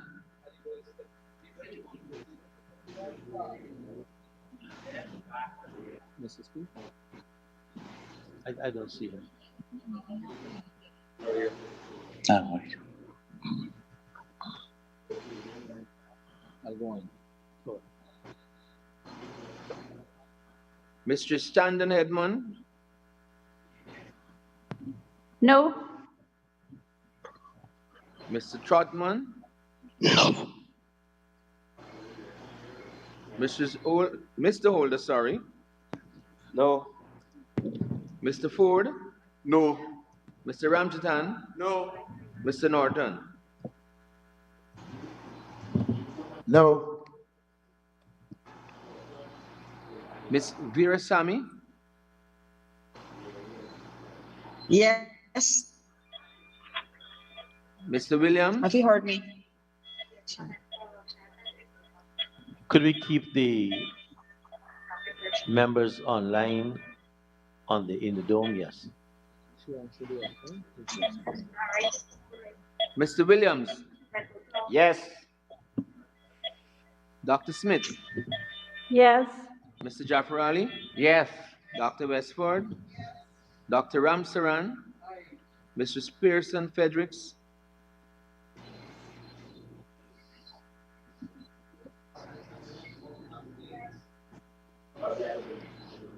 Mr. Narain, Yes. Mr. Datadin, Yes. Dr. Mahadio, Yes. Mr. Charlie, Yes. Mr. Siraj, Mr. McCoy, Yes. Mr. A. Prasad, Yes. Mr. Indar, Yes. Ms. Rodriguez, Yes. Ms. Parag, Yes. Mr. Ramson, Yes. Dr. V. Prasad, Yes. Mr. Kroll, Yes. Mr. Dharamlal, Yes. Mr. Bharat, Yes. Mr. Hamilton, Yes.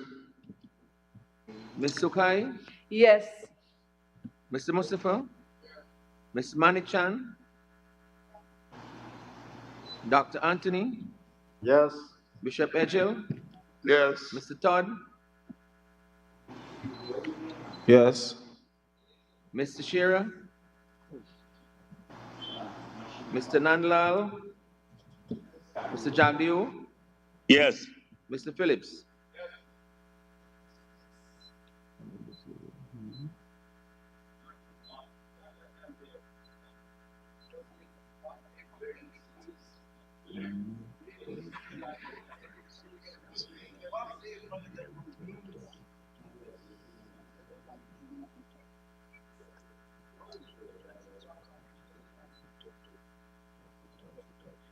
Right?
Mr. Speaker, 34 members voted for the motion and 29 against. The motion is carried.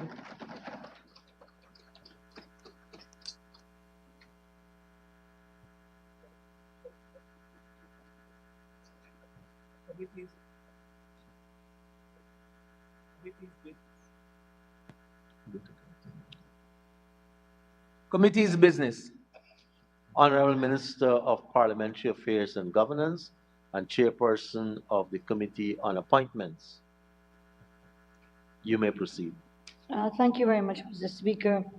The motion for the approval of the list of entities to nominate members to the Ethnic Relations Commission is before the House. You will notice that it quotes from the Constitutional Article 212B with regards to how the members, the number of members that have to sit on the Ethnic Relations Commission, and it also details the list of entities that we are proposing for consideration by the National Assembly. The Ethnic Relations Commission expired on April the 22nd, 2021, and therefore we were able to finish doing our preparatory work in the committee unanimously by December 2021. And so I think this is quite a good achievement of the Committee of Appointment, because in the past it took much longer to get agreement and to agree the list. In accordance with the previous resolutions regarding the Ethnic Relations Commission and the amendments that were made, the Christian religion will have one nominee, the Hindu religion one, the Muslim religion one, the labor movement one, private sector one, youth organizations one, women organizations 1, cultural ethnic organizations, Indo-Guyanese 1, Afro-Guyanese 1, Indigenous Amerindian 1. So that would be the composition for the commission, and the list of entities are attached for religious bodies: Islamic, Hindu, Christian, the labor movement, private sector, youth bodies, women's bodies, cultural ethnic.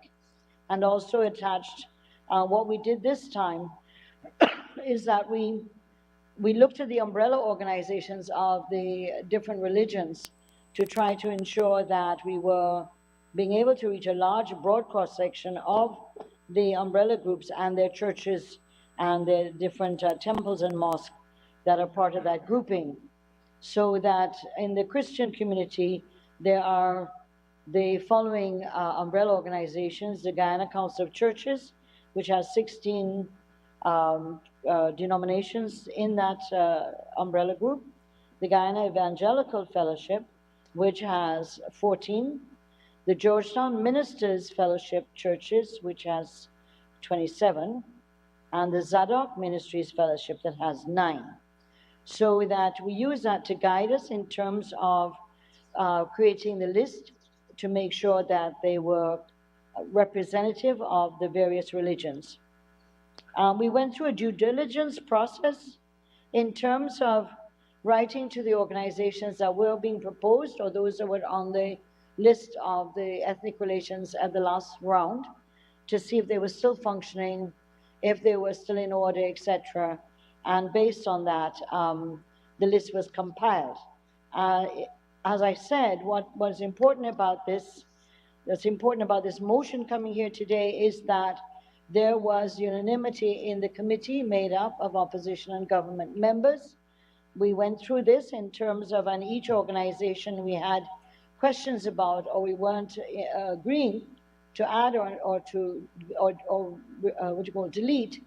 We would pause it, go back to it, do some homework, come back, and so forth. So that I hope that the National Assembly will support this. This round of the consultation process requires a 2/3 majority. And once we've achieved that, then the Committee of Appointment will invite all the organizations on this list to come to meet and to be guided by the guidelines we have designed as a Committee of Appointment over the years on how the nomination process will take place in each grouping, and the elections and the records of the attendance, etc., so that when any of the organizations come to us with a nomination, say, of women, and they have the report, so many organizations attended from the list, and that we therefore have a view that it was a democratic process, it wasn't a selection process. And so in the years that I've been on the Committee of Appointment, we've never really questioned the nominees from these clusters or these groupings, because we believe that they understand, they've been trained, they understand what is required of them, and to put forward people that are decent people, that are persons of integrity.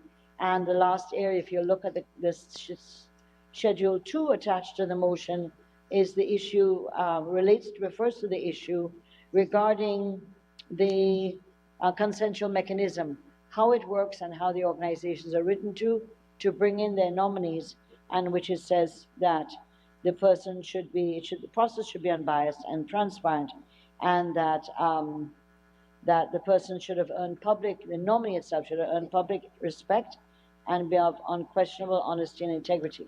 So, Mr. Speaker, I'm very pleased as the chair of the committee to have had the support of the members of both sides in bringing us to this important point, important stage in the process of consulting to bring nominations back to the House for the ERC, which is a very, very important constitutional body that we really we would like to have up and running as quickly as possible.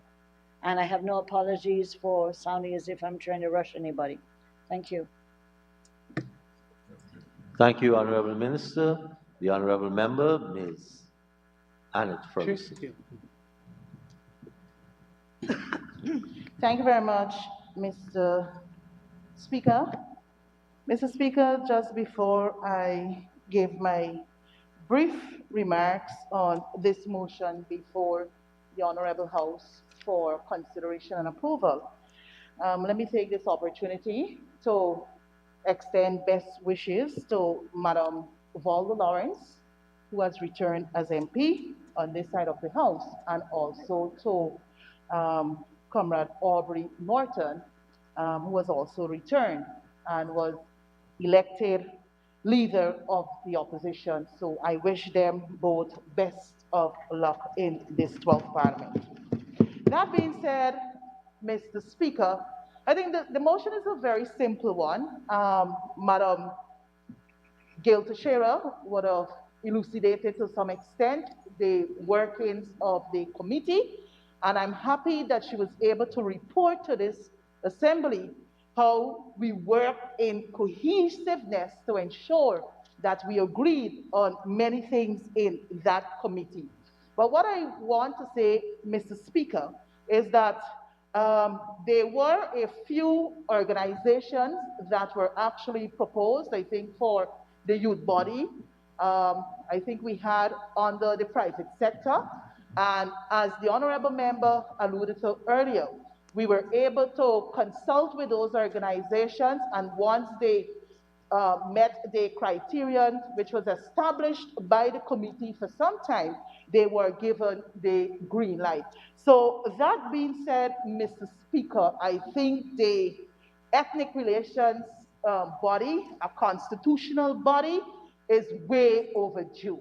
So we on this side of the House give our unwavering support to the motion before this Honorable House. Thank you very much, sir.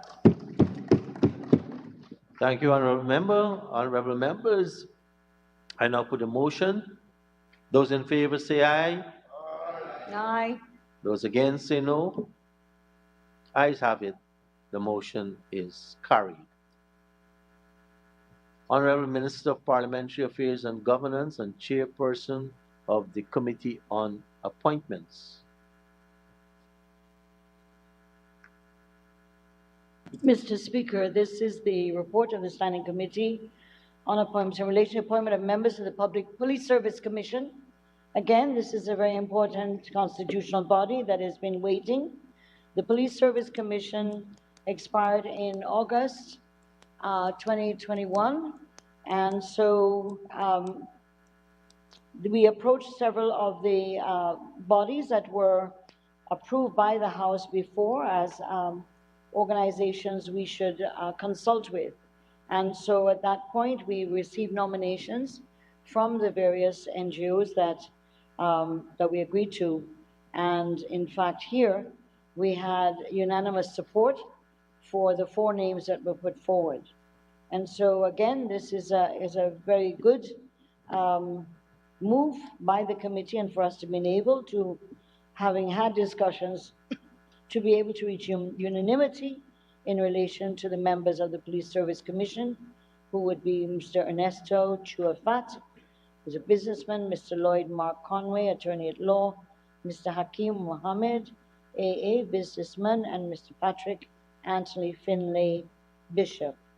And so those are the 4 members I put to the House and ask that you support it. This motion does not require a 2/3 majority like the other one, but of course we would love to have total support for this too. Thank you. Thank you very much, Mr. Speaker. The Honorable Member, Mr. Kemraj Ramjatan. Yes.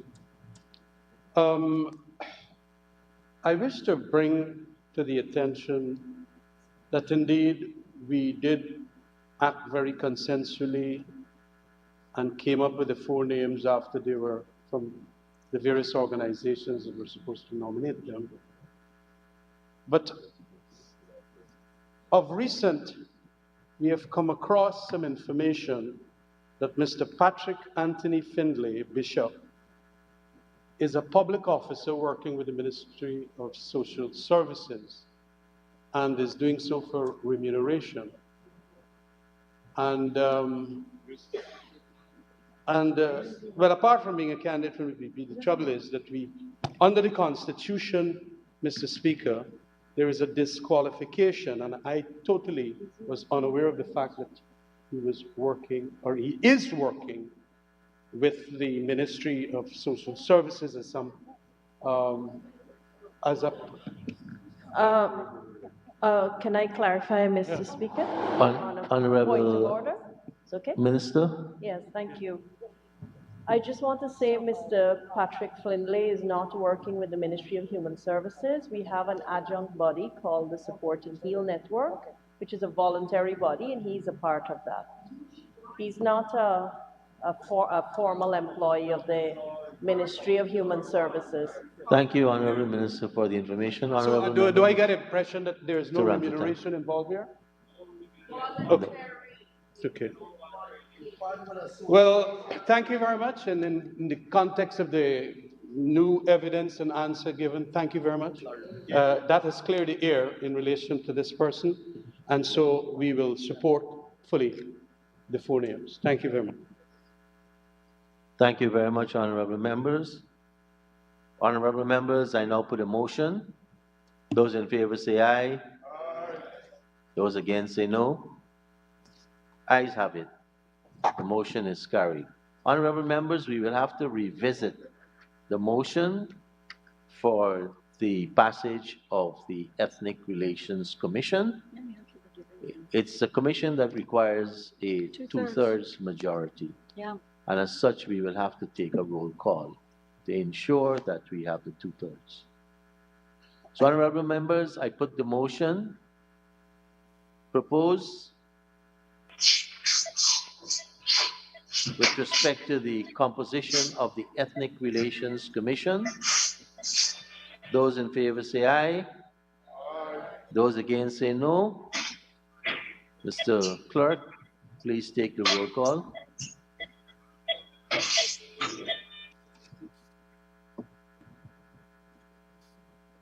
Mr. Schumann?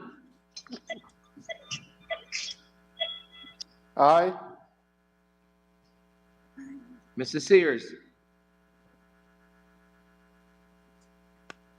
Mr. Sears?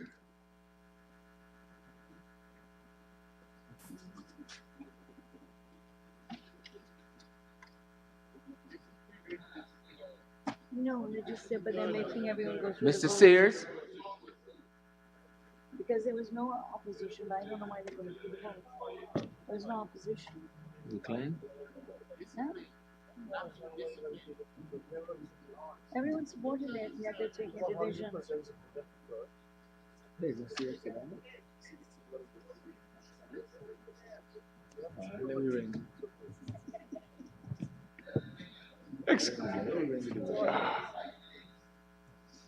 Huh? Mr. Speaker, just for some guidance, will we ring the bell to alert members? Because they stepped out after they made the vote earlier. Yes. Sorry, no,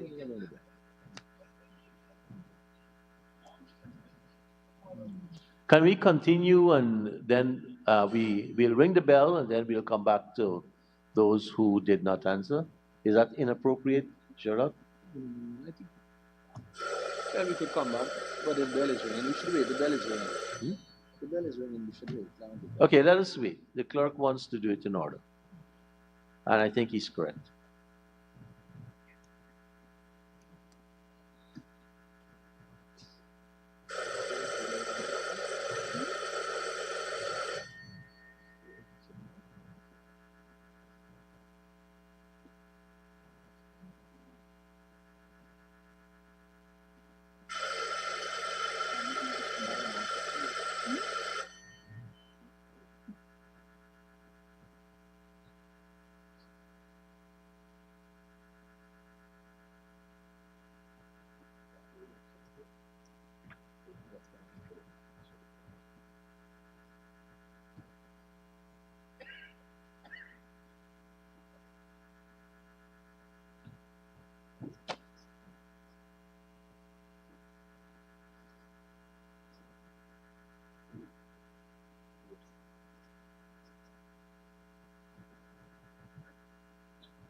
Mr. Clerk, I think I see everyone either in here or online.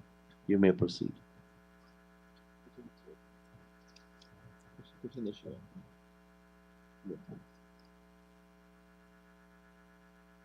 Mr. Schumann, Aye. Mr. Sears, No.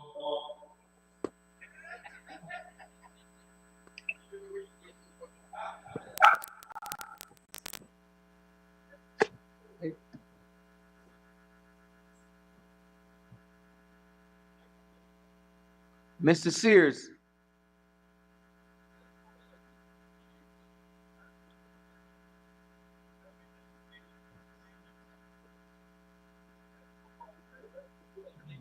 No.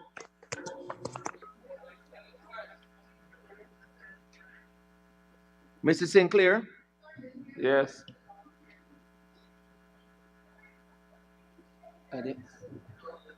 I didn't hear that, Mr. Sinclair, Mr. Speaker. Mr. Sinclair, Yes. Mr. Ramsroop, Yes. Miss Philadelphia, Yes. Mr. Jai Prasad, Yes. Mrs. Flubes, Yes. Mr. Rajkumar, Mr. Rajkumar, Mr. Maipal, Yes. Mr. Figuera, Yes. Mr. Cox, Aye. Miss Fernandes, Yes. Miss Ferguson, Yes. Mrs. Singh Lewis, Yes. Mrs. Sarubo Hali, Yes. Dr. Cummins, Yes. Mr. Henry, Yes. Mrs. Hughes, Yes. Miss McDonald, Yes. Mrs. Walton this year, Yes. Mr. Jordan, Yes. Mr. Jones, Yes.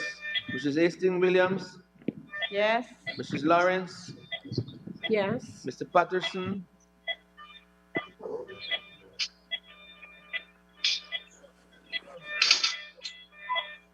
Mr. Patterson, Mr. Trotman, Mr. Chandon Edmond, sorry, Yes. Mr. Trotman,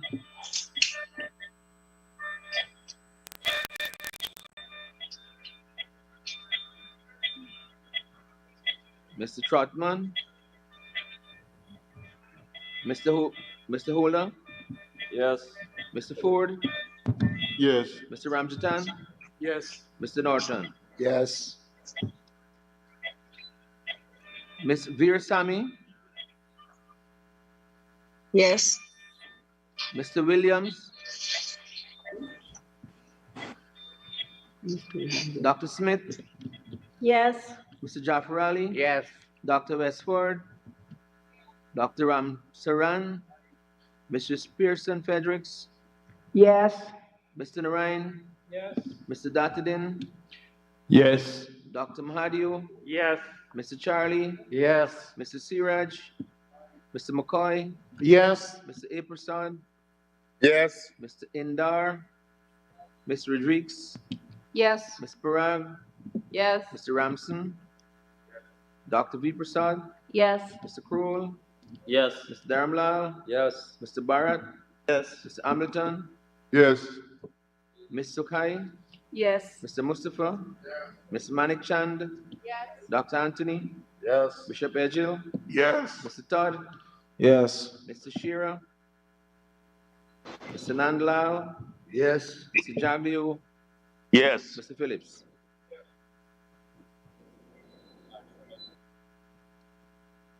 Yes, sir. Yeah.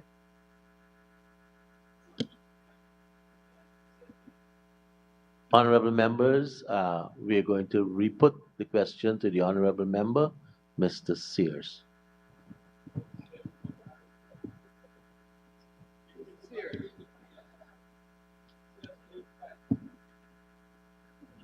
But according to the standing orders, a member could change his vote. Mr. Speaker, my apologies with the haste of getting into the House and trying to log into Zoom. I ask this honorable House to forgive me, but I would like to change my vote to yes.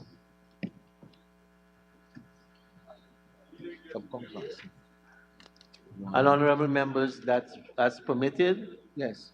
under Standing Order 50, number 3. Yes, it's permitted.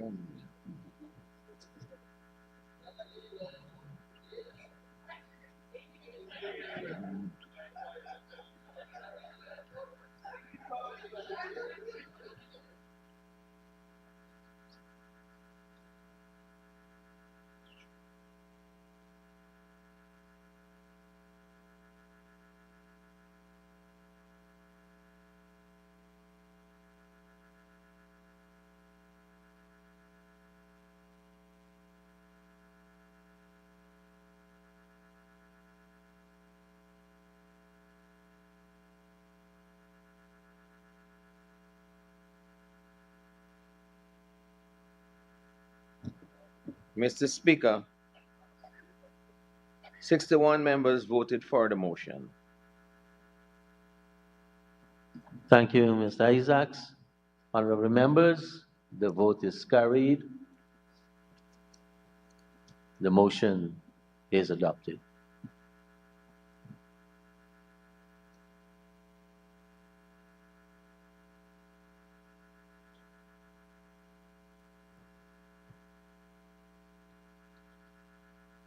The honorable member, Mr. Jermaine Figueroa, chairperson of the Public Accounts Committee. Thank you, Mr. Speaker. Whereas Article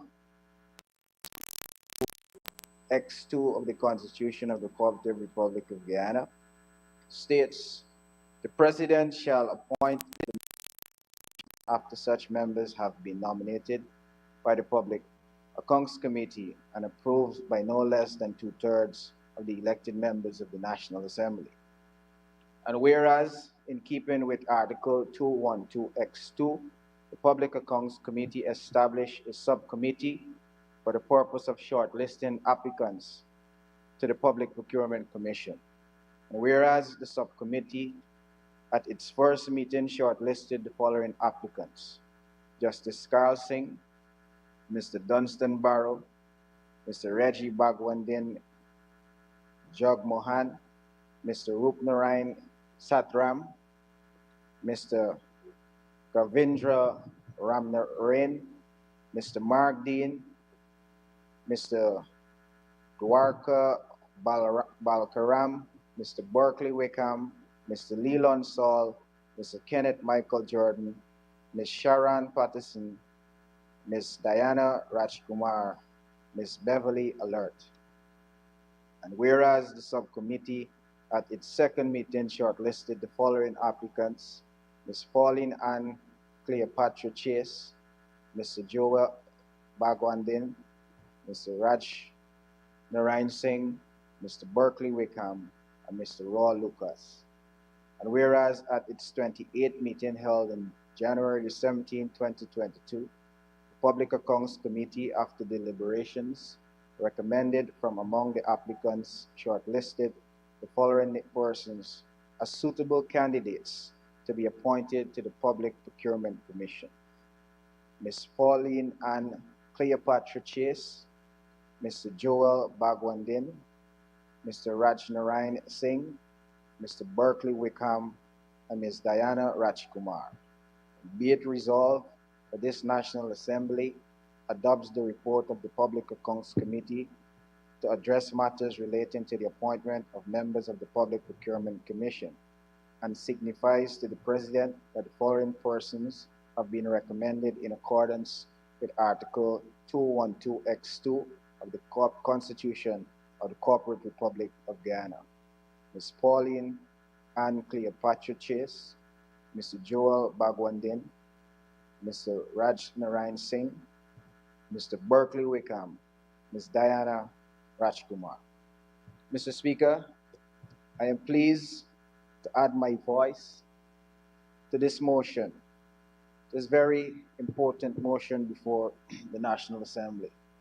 Sir, from the outset, I would like to thank the former commissioners of the Public Procurement Commission for all the hard work they did in setting up the commission from ground zero. Chairman, Ms. Carol Corbin, Deputy Chairman, Dr. Nanga Gopal, Mr. Ivor English, Mr. Pasha, and Ms. Emily Dodson. The Commission and the country, Mr. Speaker, is better off for all the work these remarkable Guyanese professionals would have done and contributed. Sir, all those former members of the Commission have worked assiduously. They worked diligently to set up and made the Commission functional.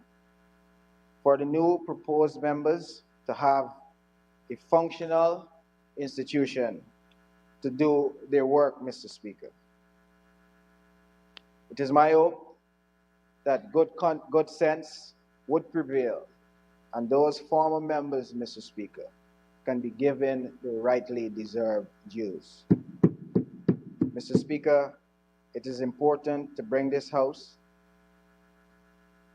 that it was under the coalition administration that this commission, this very important constitutional commission, became realized and became a working constitutional agency.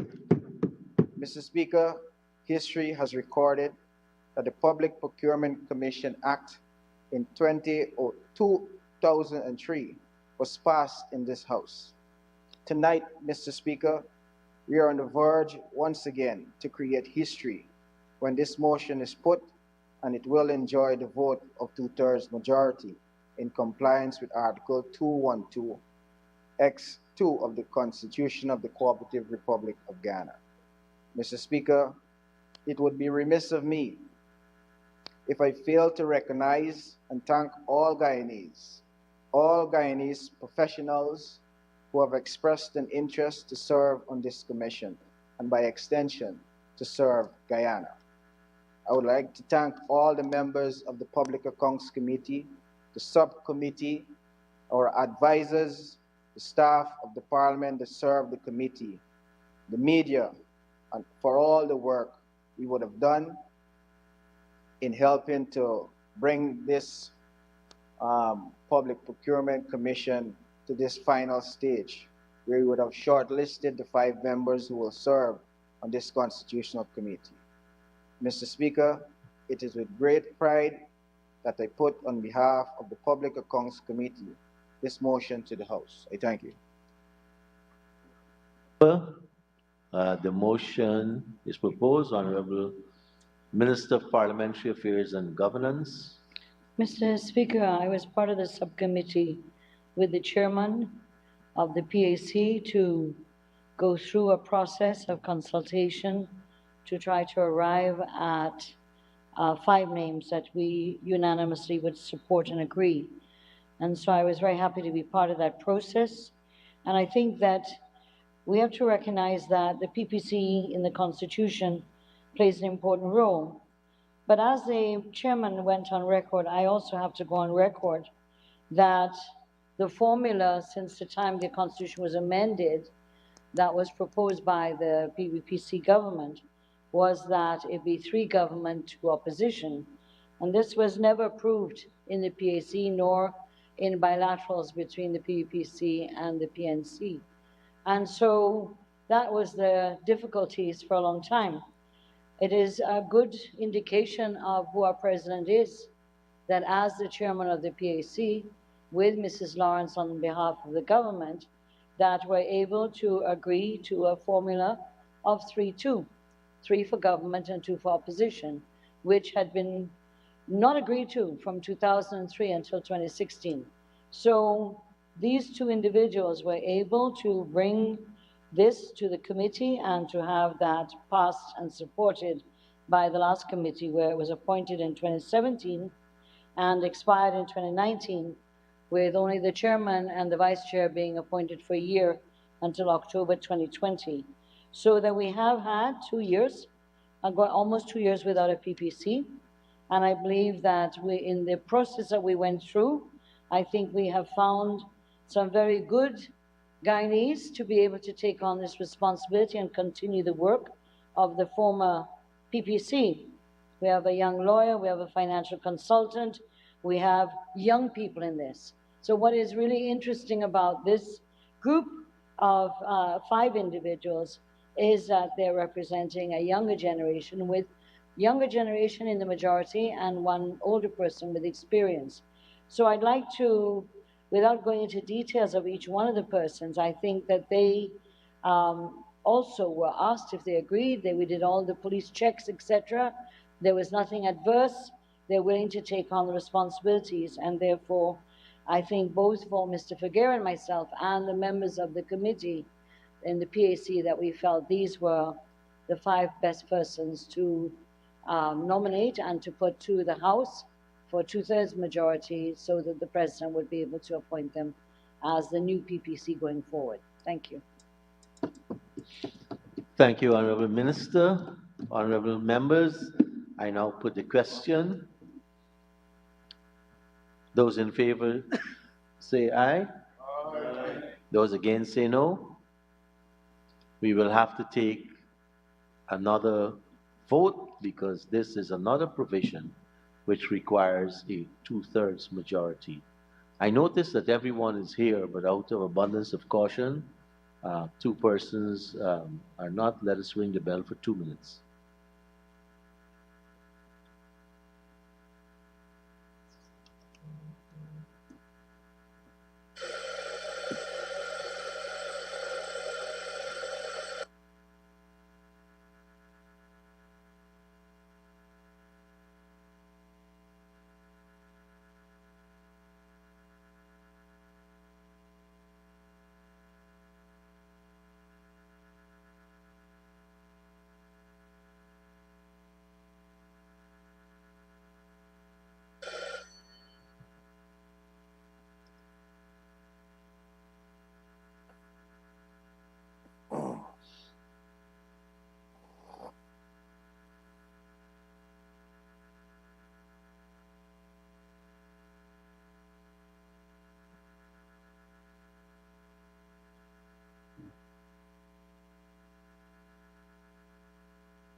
Mr. Clerk, you can proceed.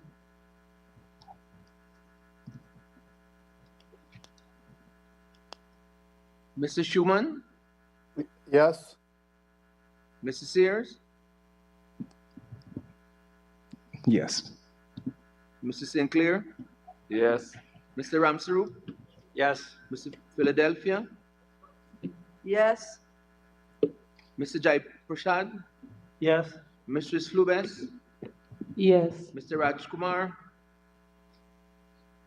Mr. Rajkumar?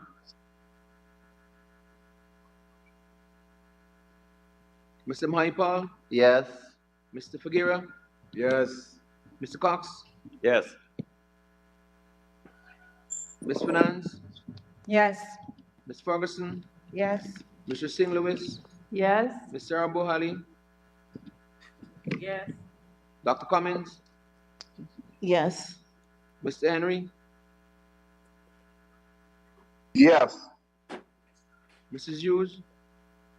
Yes. Miss McDonald? Miss McDonald? Yes. Mrs. Walton Desir? Yes. Mr. Jordan? Yes. Mr. Jones? Yes. Mrs. Hastings Williams? Yes. Yes. Mrs. Lawrence? Yes. Mr. Patterson. Mrs. Chandan Edmond. Yes. Mr. Trotman. Mr. Holder. Yes. Mr. Ford. Yes. Mr. Ramjatan. Yes. Mr. Norton. Yes. Ms. Veersamy. Yes. Mr. Williams. Yes. Dr. Smith. Yes. Mr. Jaffer Ali. Yes. Dr. Westford. Mr. Ramsaran, Dr. Ramsaran, sorry. Mr. Pearson Fredericks. Yes. Mr. Narain. Mr. Datadin. Yes. Dr. Mahadio. Yeah. Mr. Charlie. Yes. Mr. Siraj. Mr. McCoy. Yes. Mr. A. Prasad. Yes, yes, yes. Ms. Indar. Yes. Ms. Rodriguez. Yes. Ms. Parag. Yes. Mr. Ramson. Yes. Dr. V. Prasad. Dr. V. Prasad. Yes. Mr. Kroll. Yes. Mr. Dharam Lal. Yes. Mr. Bharat. Yes. Mr. Hamilton. Yes. Ms. Sukai. Yes. Mr. Mustafa. Ms. Manik Chand. Dr. Anthony. Yes. Bishop Edgil. Yes. Mr. Todd. Yes. Mr. Shearer. Yes. Mr. Nandlal. Yes. Mr. Jagdeo. Mr. Jagdeo. Mr. Phillips. Company.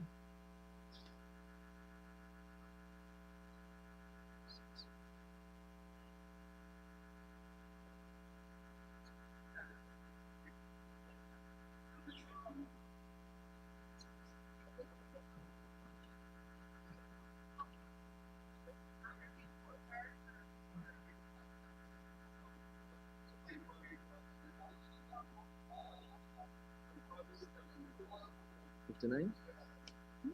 $59? Yeah, 60?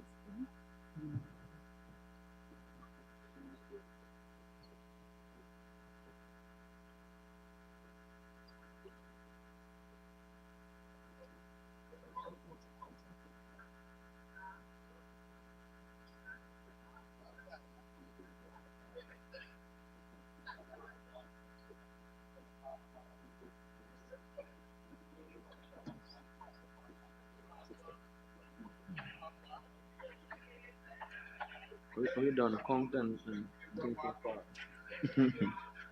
60.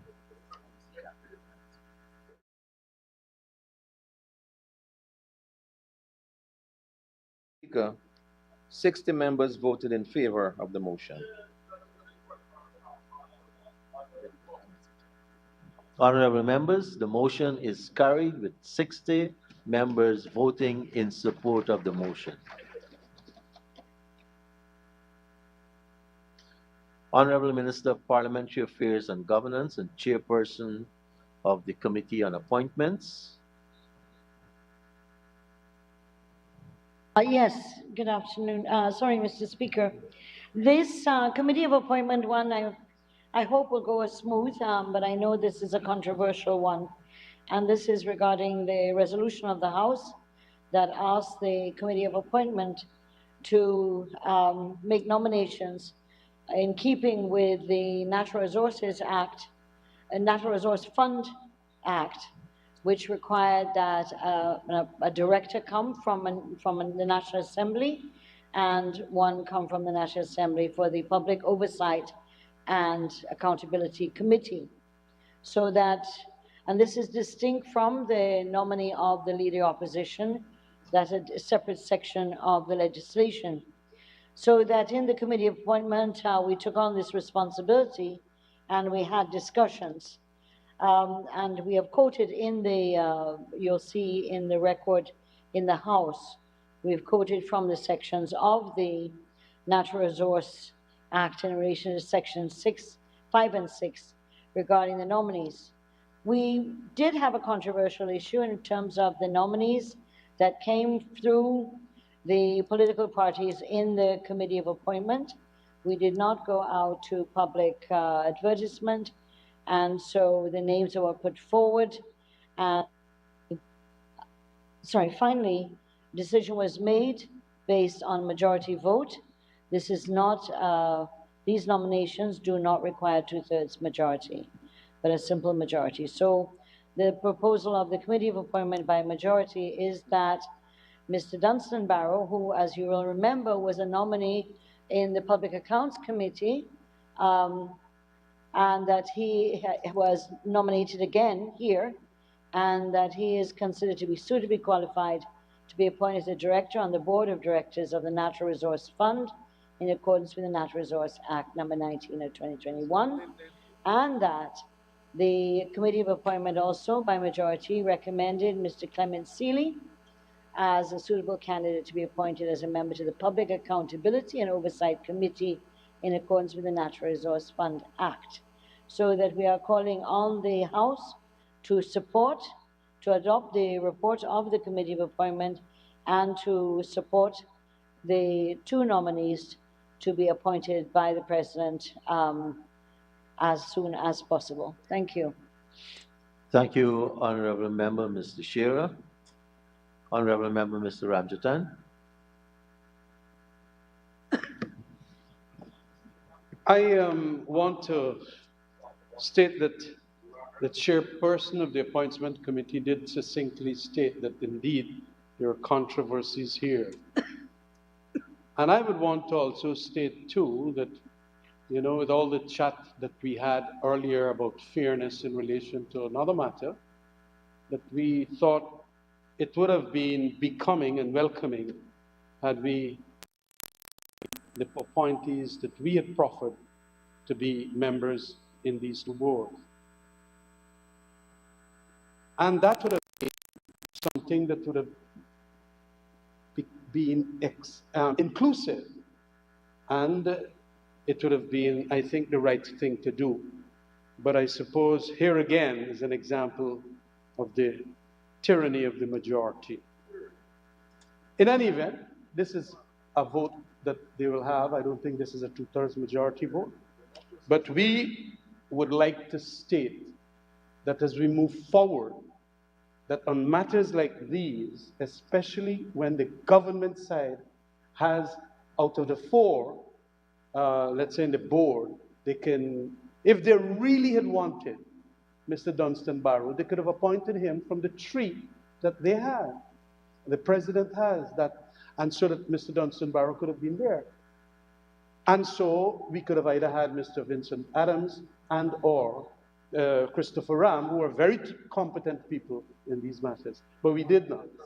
And so the other names too, in relation to the Accountability Committee. But I suppose we are going to evolve, and it is important that there be a largeness of heart on the part of a government that knows that it will still have the majority, but allow the opposition to have a perspective, or at least an eye there, so that we can carry on and move this country, and all the fairness and transparency and accountability that they talked about earlier could happen. Thank you very much.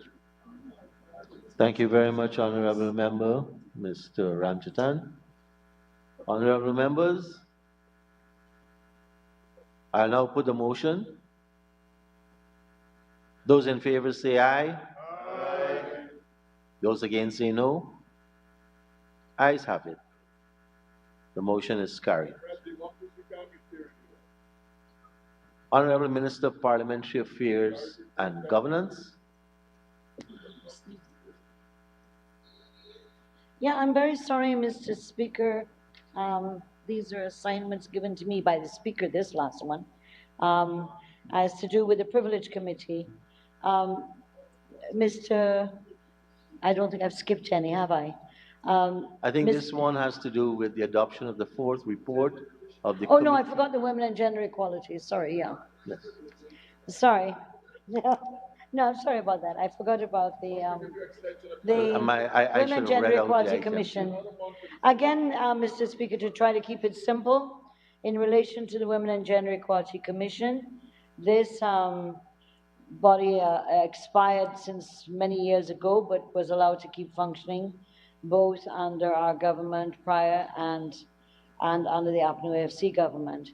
But I think it's time that we do complete the process. We do go out and bring nominations in, and to be able, whether it's to replenish it with new people or some of the old people are elected back in, that's a different issue, or nominated back in. But I really believe that to have the commission expired since I think it was 2013 or 14, and still be going without the proper authority and other commissions that have expired, we've been able to be coming back now to get those done in a more efficient manner, so there won't be such long gaps. And so, Mr. Speaker, this is again is like the ERC. It requires a 2/3 majority. It requires, we went through the process, again, like what I described in the Ethnic Relations Commission, of creating the various list of bodies and the numbers that would be consulted with under the list of agencies. Just give me 1 second, please. And yeah, so we went through a process in terms of being able to look at various organizations, which one were functioning. We also looked at the ERC list, which had some of the same organizations we may want to include. And so we went through that process and was able to come up with the list that we had unanimous support for. So again, in this instance, Mr. Speaker, I am very, very pleased, having gone through sometimes great torture to try to reach unanimity on these issues. And I really do believe that in this case, kudos to the members of the committee appointment on the ERC, on the Women and Gender, on the Police Service Commission. We're almost finished the Rights of the Child one. We should finish that in a little while and come back to the House on this. So this, like the ERC, is the first round to have the House support the list of entities, and then to be able, that we go through a consultative process with them, and then we come back to the House to adopt the nominees, the actual names, so that the composition of the Women and Gender Equality Commission, women bodies, 2 regional representatives from the 8 gender advisory committees. Regrettably, 2 of the committees are not functioning, and so we had to put 8 to have 5 representatives from those. The TUC Women's Advisory Council, the Constitution requires that. The labor movement 1, the private business sector bodies 1, professional bodies, cultural ethnic groups 3, and the administrator of the Women Affairs Bureau, which is treated separately in the Constitution. So we hope, Mr. Speaker, that the members have looked at the list of the names of the organizations, and that will grant us the 2/3 majority so that we can start the second round of consultations on the Women and Gender Equality Commission. Thank you very much. Thank you, Honorable Member, Mr. Shearer. And now we call on the Honorable Member, Ms. Tabitha Sarabo-Halley, Thank to you, make her Mr. Speaker. contribution. Just to make my contribution, I wouldn't be long. As the Honourable Minister would have stated, on this particular committee and on these commissions, I think we were able to work through some of the issues in an amicable way to come to this particular stage. Where, as it relates to the Women and Gender Equality Commission, I think it's a commission that we really need at this particular stage, especially with what is happening with our women folk in Guyana. I see that there's a strategic plan, and I'm hoping that we can get through the process of actually nominating the members so that they can start on this plan to see better days for our women in this country. So I have no problem supporting the motion. Thank you, Honorable Member. Honorable Members, I will now put the question. Those in favor say aye. Aye. Those against say no. The ayes have it, but this is also another commission that requires a 2/3 vote. Yes. Let us ring the bell for 2 minutes, and then the clerk will proceed with the roll call.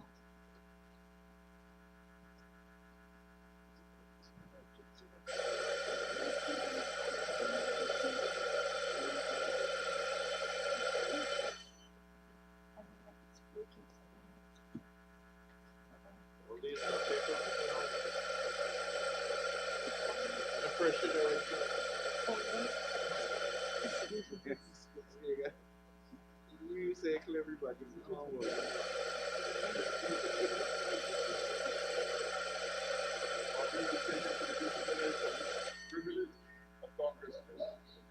Under pressure, under pressure. You sit down in the wrong seat down. Sit down next to the green arrow.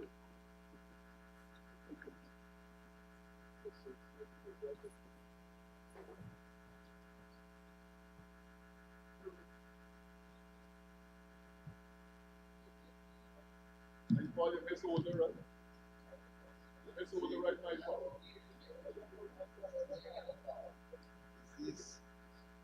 I think you're wrongfully accusing them. Holder voted correctly.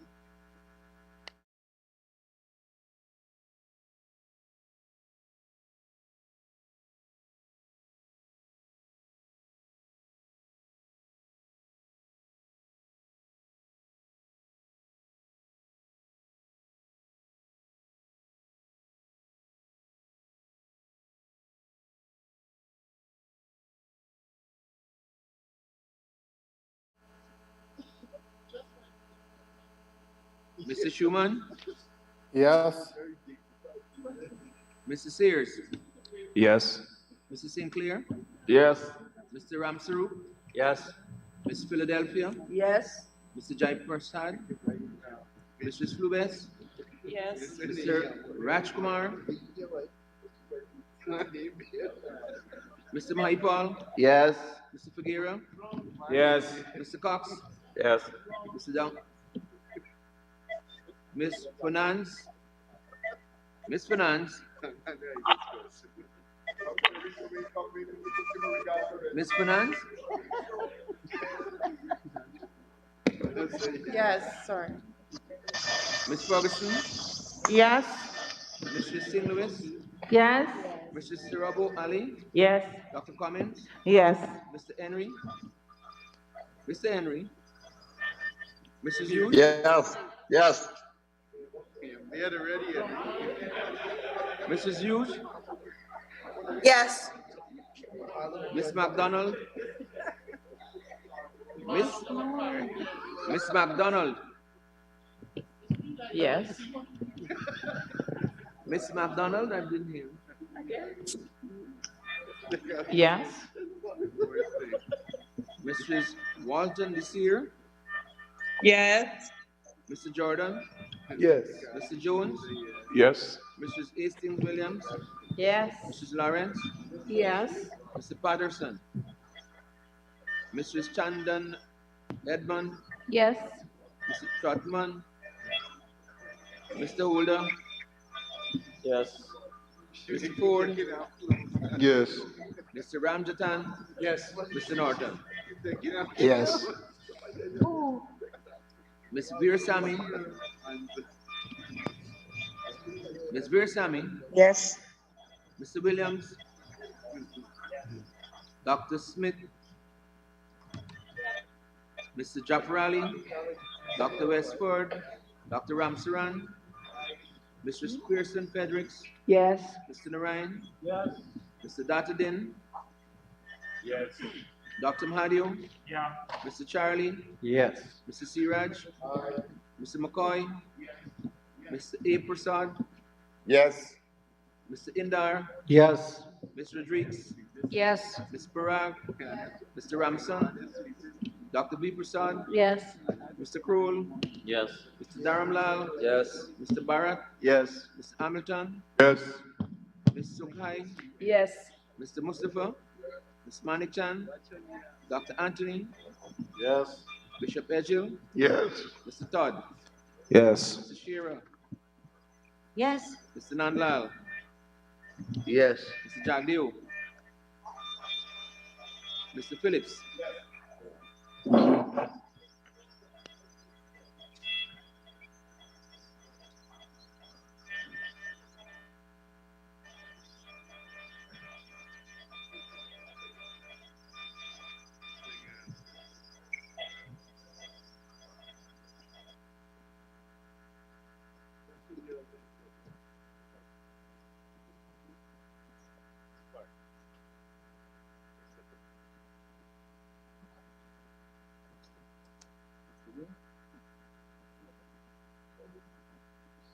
6 against. Mr. Speaker, 60 members voted in favor of the motion. Honorable members, the motion has attained the two-thirds majority and so has been duly adopted by the National Assembly. Honorable Minister of Parliamentary Affairs and Governance and member of the Committee of Privileges. Thank you, Mr. Speaker. This is the last one. In terms of the Privilege Committee, I was asked to move the following motion on behalf of the Privilege Committee. As the House knows, there was a motion that was brought here to send 8 members to the Privilege Committee, and the Privilege Committee has been meeting, as you will see from the motion that was circulated, that we have had a number of meetings, but we were unable to reach a conclusion. And so we're asking, we had 3 meetings from the time that the motion was passed in the House and the Privilege Committee was put into action, into operation. So they were asking for an extension. The motion says for the last be it resolved clause, talks about approves of an extension of the deadline for the submission of the report to the Committee of Privileges from the 24th of February 2021, which was the deadline we were supposed to submit, to June the 1st, 2022. I've been asked to consider, as this is a Privilege Committee motion, not my own, that this time be extended to the 15th of June, 2022, instead of June the 1st. So that would be an amendment to the motion that I'm making on behalf of the Privilege Committee. I ask that the members also support this motion. Thank you. Thank you, Honorable Member. Honorable Member, the motion is that the deadline for submission of the report of the Committee of Privileges be extended to the 15th of June. And I now put the question. Those in favor say aye. Aye. Those against say no. Ayes have it. The motion is carried. Honorable members, just before we take the adjournment, let me take this opportunity to wish all of our members, our staff, our support staff and security a happy Easter. We're still in the month of Ramadan, and tomorrow, I think, officially Lent ends. So on my behalf, please have a great Easter, and those who continue to fast, please may your fasting be easy till its end. Honorable Prime Minister. Mr. Speaker, may I also take this opportunity to wish all members of the House, both sides of the House, happy Easter. And, of course, we observe Good Friday before Easter. Having done that, Mr. Speaker, I move the adjournment of the Assembly to a date to be fixed. Before we adjourn, Honorable Leader of the Opposition. Mr. Speaker, I also rise to wish all present, and I think all Guyanese, a happy Easter. This is probably the first one we will celebrate in a long time outside of the confines of COVID. And therefore, I wish all a happy Easter. Urge that we all be safe, observe the protocol still, so that we can return and do the government, the people's work. Thank you. Thank you, Honorable Member. Honorable Members, the House